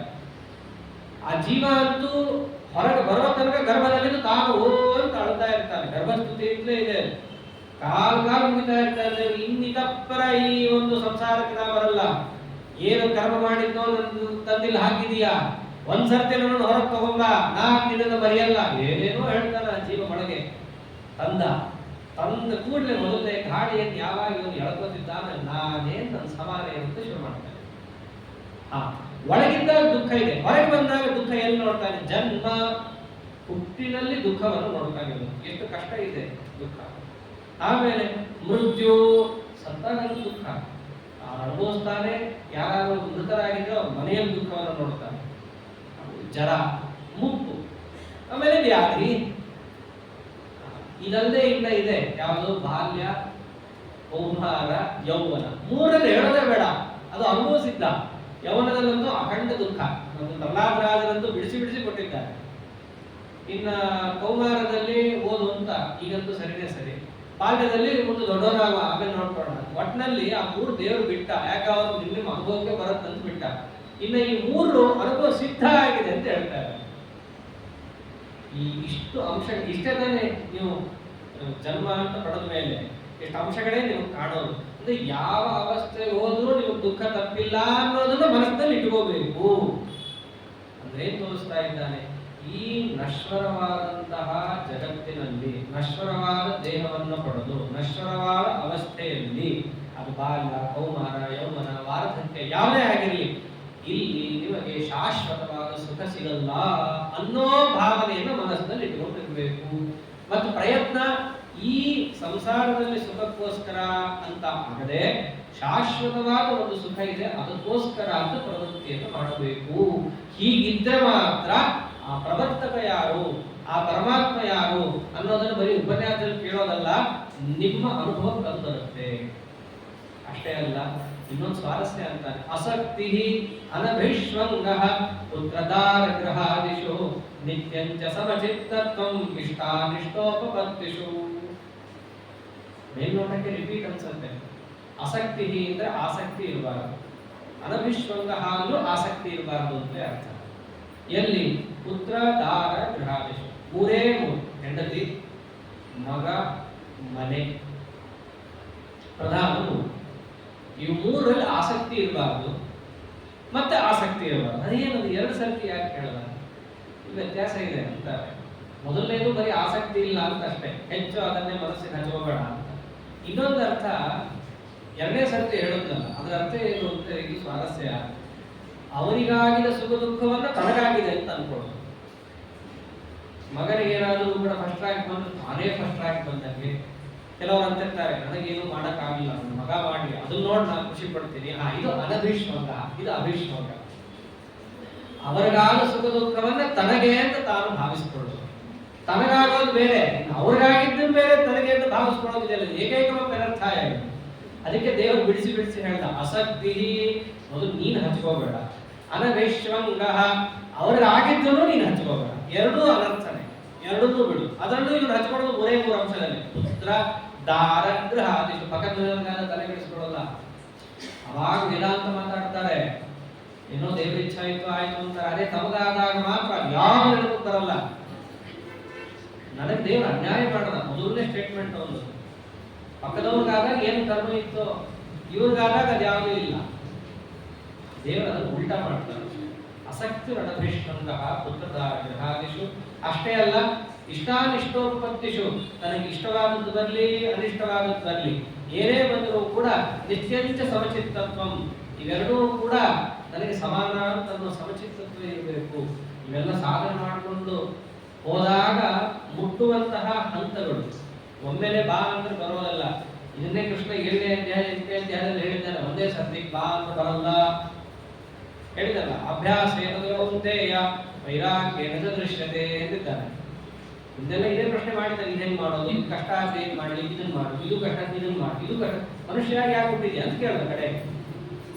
ಇದೂ ಮಾಡಲಿಲ್ಲ ಅಂದ್ರೆ ಮನುಷ್ಯರನ್ನ ಯಾಕೆ ಬೇಕು, ಅಭ್ಯಾಸ ಮಾಡು ಸರಿಯಾಗಿ ಅಂತ ದೇವರು. ಅದರಿಂದ ಇವೆಲ್ಲ ಒಂದೇ ಸರ್ತಿ ಬರೋದಲ್ಲ, ಕ್ರಮೇಣವಾಗಿ ಅಭ್ಯಾಸ ಮಾಡುತ್ತಾ ಬರುವಂತಹ. ಇದೆಲ್ಲ ಹಿಂದೆ ಹೇಳಿರೋದನ್ನೇ ಸಂಗ್ರಹ ಮಾಡಿ ಕೊಡ್ತಾ ಇದ್ದಾನೆ. ಇದೆಲ್ಲ ಒಂದು ತೂಕ ಆದ್ರೆ ಈಗ ಮುಂದೆ ಹೇಳ್ತಾರಲ್ಲ, ಅದೇ ಒಂದು ತೂಕ. ಯಾವುದು? ಮೈಚಾನಂದೇ ಯೋಗೇನ ಭಕ್ತಿರೌ ವ್ಯಭಿಚಾರಿಣಿ ವಿವಿಕ್ತ ದೇಶ ಸೇವಿತ್ವಂ ಅರಜನ ಸಂಸದಿ. ನನ್ನನ್ನ ಸ್ವತಂತ್ರ ಅಂತ ತಿಳಿದು, ಸರ್ವೋತ್ತಮ ಅಂತ ತಿಳಿದು ಭಕ್ತಿಯನ್ನು ಮಾಡೋದಿದೆಯಲ್ಲ, ಇದೇ ಒಂದು ತೂಕ. ಮಿಕ್ಕಿದ್ದೆಲ್ಲ ಒಂದು ತೂಕ. ಒಂದು ವೇಳೆ ಈ ಭಕ್ತಿ ಇಟ್ಟುಕೊಂಡು ಅದನ್ನು ಮಾಡಿದ್ರೆ ಅದು ಸಾಧನ. ಭಕ್ತಿಯನ್ನು ಬಿಟ್ಟು ಮಾಡೋದಕ್ಕೆ ಲೆಕ್ಕವೇ ಇಲ್ಲ, ಏನೂ ಪ್ರಯೋಜನವೇ ಇಲ್ಲ. ಆದ್ದರಿಂದ ಈ ಭಕ್ತಿ ಅನ್ನೋದಿದೆಯಲ್ಲ, ಇದೇ ಒಂದು ತೂಕ ಅಂತ ಕಳಿಸ್ಕೊಂಡು. ಇದು ಹೇಗೆ ಬರುತ್ತೆ ಅಂತಂದ್ರೆ, ವಿವಿಕ್ತ ದೇಶ ಸೇವಿತ್ವಂ ಅರತೆ ಜನ ಸಂಸರಿ. ವಿವಿಕ್ತ ದೇಶ ಸೇವಿತ್ವಂ, ಏಕಾಂತದಲ್ಲಿ ವಾಸ ಮಾಡೋದ್ರಿಂದ ಈ ಭಕ್ತಿ ಬರುತ್ತೆ. ಅಥವಾ ಏಕಾಂತದಲ್ಲಿ ವಾಸ ಮಾಡೋದು ನನ್ನ ಅಪರೋಕ್ಷ ಜ್ಞಾನಕ್ಕೆ ಕಾರಣ. ಇದನ್ನೇ ತಾನೇ ಹೇಳಿದ್ರು, ಸಂಘವಾಗಲಿ ಏಕಾಂತ ದೇಶ ಅಂದ್ರೆ ಬೇರೆ ಏನಲ್ಲ, ಒಬ್ಬನೇ ರೂಮಲ್ಲಿ ಬಾಗಿಲಾಕೊಂಡು ಕೊಡೋದ್ರಲ್ಲಿ ಏಕಾಂತ ದೇಶ ಅಂತ ಹೇಳೇ ಇಲ್ಲ. ಏಕಾಂತ ಅಂತಂದ್ರೆ ಭಗವದ್ಗೀತರ ವಿಷಯವನ್ನ ತಲೆಗೆ ತುಂಬಿಕೊಳ್ಳಿಕ್ಕೆ ಆಗದಂತಹ ಪ್ರದೇಶ, ಅಷ್ಟೇ ಏಕಾಂತ ದೇಶ. ಅದಕ್ಕೆ ಮುಂದೆ ಇನ್ನೊಂದು ಶಬ್ದ ಇಟ್ಟ, ಅರತಿರ್ ಜನ ಸಂಸದಿ, ಜನರ ಮಧ್ಯದಲ್ಲಿ ಇರಬೇಡ ಅಂತಾನೆ. ಜನ ಅಂದ್ರೇನು? ಭಗವಂತನನ್ನ ಮರೆತು ಯಾರು ವ್ಯವಹಾರ ಮಾಡುತ್ತಿರ್ತಾರೋ ಅವರನ್ನು ಇಲ್ಲಿ ಜನ ಅಂತ ಕರೆದಿದ್ದಾರೆ. ಅವರ ಸಭೆ ಸಮಾರಂಭಗಳಿಗೆ ಹೋಗ್ಬೇಡ. ಯಾಕೆ? ನನ್ನ ಮರೆಸ್ತಾರೆ. ಎಲ್ಲಿಗೆ ಹೋದ್ರೆ ನನ್ನ ನೆನಪಾಗತ್ತೆ? ವಿವಿಕ್ತ ದೇಶ ಸೇವಿತ್ವಂ. ಯಾರು ವಿರಕ್ತರೋ ಅವರಿಗೆ ನನ್ನ ಬಿಟ್ಟು ಬೇರೆಯವರಿಲ್ಲ. ಆದ್ದರಿಂದ ಅವರ ಹತ್ರ ನೀನು ಹೋದೆ ಅಂತಂದ್ರೆ ನನ್ನ ಬಿಟ್ಟು ಬೇರೆ ವಿಚಾರ ಅವರು ಹೇಳೋದು ಇಲ್ಲ, ಯಾಕೆ ಅವ್ರಿಗೆ ಬೇಕೋ ಆಗಿಲ್ಲ. ಆದ್ದರಿಂದ ಅವರ ಹತ್ರ ಹೋಗು, ನನ್ನ ವಿಚಾರ ತಿಳಿಸ್ತಾರೆ, ಮಹಾತ್ಮ ಜ್ಞಾನವನ್ನು ನಿನಗೆ ಹುಟ್ಟಿಸ್ತಾರೆ. ನಿನ್ನೆಲ್ಲ ಸ್ನೇಹ ಮೂಡಿದಾಗ ಅದು ಭಕ್ತಿಯಿಂದ ಕರೆಸಿಕೊಂಡು ನನ್ನ ಕಾಣಲಿಕ್ಕೆ ಪ್ರಮುಖವಾದ ಸಾಧನೆ ಆಗುತ್ತೆ. ದೊಡ್ಡವರು ಹೋದಾಗ ಏನ್ ಜ್ಞಾನವನ್ನು ಕೊಡ್ತಾರೆ ಅಂತಂದ್ರೆ, ಅದಕ್ಕೆ ಹೇಳಿದ್ರು ಅಧ್ಯಾತ್ಮ ಜ್ಞಾನ ನಿತ್ಯತ್ವಂ ತತ್ವಜ್ಞಾನಾರ್ಥ ದರ್ಶನಂ ಅಂತ. ದೊಡ್ಡವರ ಹತ್ರ ಹೋದ್ರೆ ಬೇಕಾಡ್ ಸಿಗುತ್ತೆ ನಿಮಗೆ. ಏನ್ ಕೊಡ್ತಾರೆ? ರಾಯರ ಹತ್ರ ಹೋದ್ರೆ ನಮಗೆ ತತ್ವಜ್ಞಾನ ಅನ್ನೋ ಒಂದು ಅಂಶ ಬಿಟ್ಟು ಎಲ್ಲ ನೆನಪಾಗುತ್ತೆ ಅಲ್ವಾ? ಸ್ತೋತ್ರ ಏನು ಹೇಳ್ತೀವಿ, ಸಂತಾನ ಸಂಪತ್ ಪರಿಶುದ್ಧ ಭಕ್ತಿ ವಿಜ್ಞಾನ ಅಂತ ಎಲ್ಲ ಕಡೆಗೆ ಸೇರಿಸ್ತೀವಿ, ಮೊದಲೆಲ್ಲ ಬೇರೆದೇ ಇರುತ್ತೆ. ಆದರೆ ವಾಸ್ತವದಲ್ಲಿ ಗುರುಗಳ ಹತ್ರ ಅಂತ ಹೋದರೆ ಆ ಗುರು ಸ್ಥಾನಕ್ಕೆ ಉಚಿತವಾದದ್ದನ್ನು ನಾವು ಬೇಡದ್ರೆ ಒಂದು ಅರ್ಥ. ಒಳ್ಳೆ ಪ್ರೊಫೆಸರ್ ಹತ್ರ ಹೋಗಿ ಕಾರ್ ಕೊಡಿ ಅಂತ ಕೇಳಿದ್ರೆ ಮನೆಗೆ ಹೋಗುವುದು ಕಳಿಸ್ತಾನೆ. ಅದು ಮಂತ್ರಾಲಯ ಗುರುಗಳು ಹಾಗೆ ಮಾಡಲ್ಲ. ಒಂದೇನು ಕರ್ಮ ಇರುತ್ತೆ ಗೊತ್ತು, ಸರ್ವಾನಪಿ ಉಮರ್ಥಾಂಶ ದದಾತು ಗುರು ಆತ್ಮವಿದ್. ಅವ್ನು ಕೇಳಿದ್ದು ಕೊಡ್ತಾರೆ, ಅವ್ನಿಗೆ ಯೋಗ್ಯತೆ ಇದ್ದಾಗ ಕೊಡ್ತಾರೆ. ಆದರೆ ವಾಸ್ತವದಲ್ಲಿ ಅವರ ಹತ್ರ ಹೋಗಿ ಕೇಳಬೇಕಾಗಿರೋದು ಏನು? ಗುರುಗಳು ಅಂತ ಕರೆಯೋದು, ಗುರು ರಾಘವೇಂದ್ರ ಅಂತ ಅನ್ನೋದು. ಅಂದು ಮುಖ್ಯವಾಗಿ ಕೇಳಬೇಕಾಗಿರೋದೇ ಕೇಳಬೇಕಾಗಿರೋದೇನು? ಅಧ್ಯಾತ್ಮ ಜ್ಞಾನ ನಿತ್ಯತ್ವಂ. ಅಧ್ಯಾತ್ಮ ಜ್ಞಾನವನ್ನು ಕೊಡ್ರಿ, ಕೇಳಬೇಕಾಗಿರೋದು ಇದು. ವಾಸ್ತವದಲ್ಲಿ ಇದನ್ನು ಬೇರೆ ಕಡೆ ಹೇಳ್ತಾರೆ, ನೀವು ಗುರುಗಳ ಹತ್ರ ಹೋಗ್ಬಿಟ್ಟು ಅವರಿಗೆ ಭಕ್ತ ಇದನ್ನ ಕೇಳಲಿ ಅಂತ ಏನು ಅಪೇಕ್ಷೆ ಇರುತ್ತೆ ಅದನ್ನ ಕೇಳ್ಬಿಟ್ರೆ ಅವ್ರಿಗೆ ಅದ್ರ ಜೊತೆ ಇನ್ನೊಂದಿಷ್ಟು ನೀವು ಕೊಟ್ಟು ಕಳಿಸ್ಬಿಡ್ತಾರೆ. ಏನಪ್ಪ ಏನ್ ಕೇಳಬೇಕು ಅದನ್ನು ಕೇಳಿದ್ದಾನೆ ಅಂದ್ರೆ ಇವನು ಯೋಗ್ಯ ಇದ್ದಾನೆ, ಇವನು ಕೇಳಿದ್ದನ್ನು ಸಾರ್ಥಕ ಮಾಡ್ಕೊತಾನೆ. ಆ ಕೇಳಿದ್ದನ್ನ ತಾನು ಅಳವಡಿಸ್ಕೋಬೇಕಾದ್ರೆ ಬೇಕಾಗಿರೋ ಸಾಧನೆಗಳು ಅಂತ ಏನಿದ್ದಾವೋ ಅದನ್ನು ಇವನು ಕೇಳದೇ ಇದ್ರು ನಾವು ಕೊಟ್ಟುಬಿಡೋದು ಅವರೇ ಕೊಟ್ಬಿಡ್ತಾರೆ. ಅದಕ್ಕೆ ದೊಡ್ಡವರ ಹತ್ರ ಹೋದ್ರೆ ಸಣ್ಣ ಮಕ್ಕಳಿದ್ದಾಗ ಏನ್ ಹೇಳ್ಕೊಟ್ಟಿದ್ದಾರೆ ವಿದ್ಯಾ ಬುದ್ಧಿ ಗುರು ಇದೇ ತಾನೇ ಹೇಳ್ಕೊಟ್ಟಿರೋದು ಸಣ್ಣ ಮಕ್ಕಳಿದ್ದಾಗಿಂತ. ಯಾಕೆಂದ್ರೆ ದೇವತೆಗಳೆಲ್ಲ ಇರೋದೇ ನಮಗೆ ತತ್ವಜ್ಞಾನ ಕೊಡ್ಲಿ. ಅವರೆಲ್ಲ ಗುರುಸ್ಥಾನದಲ್ಲೇ ಬರ್ತಾರೆ. ಒಂದು ರೀತಿಯಾಗಿ ಒಳಗೆ ನಿಂತು ತತ್ವಜ್ಞಾನ ನಮಗೆ ಹುಟ್ಟಿಸ್ತಾ, ಹೊರಗಿನಿಂದ ಮತ್ತೊಬ್ಬರಲ್ಲಿ ನಿಂತು ತಾವೇ ನಮಗೆ ತತ್ವಜ್ಞಾನವನ್ನು ಕೊಡಿಸ್ತಾ ಇರೋ ಮಹಾನುಭಾವರು ಅವರೇ. ಆದ್ದರಿಂದ ನಮ್ಮ ಹಿಂದಿನವರೆಲ್ಲ ಎಷ್ಟು ಹೇಳ್ಕೊಟ್ಟಿದ್ದು, ಏನು ಕೇಳಬೇಡ ವಿದ್ಯಾ ಬುದ್ಧಿ ಕೊಡು.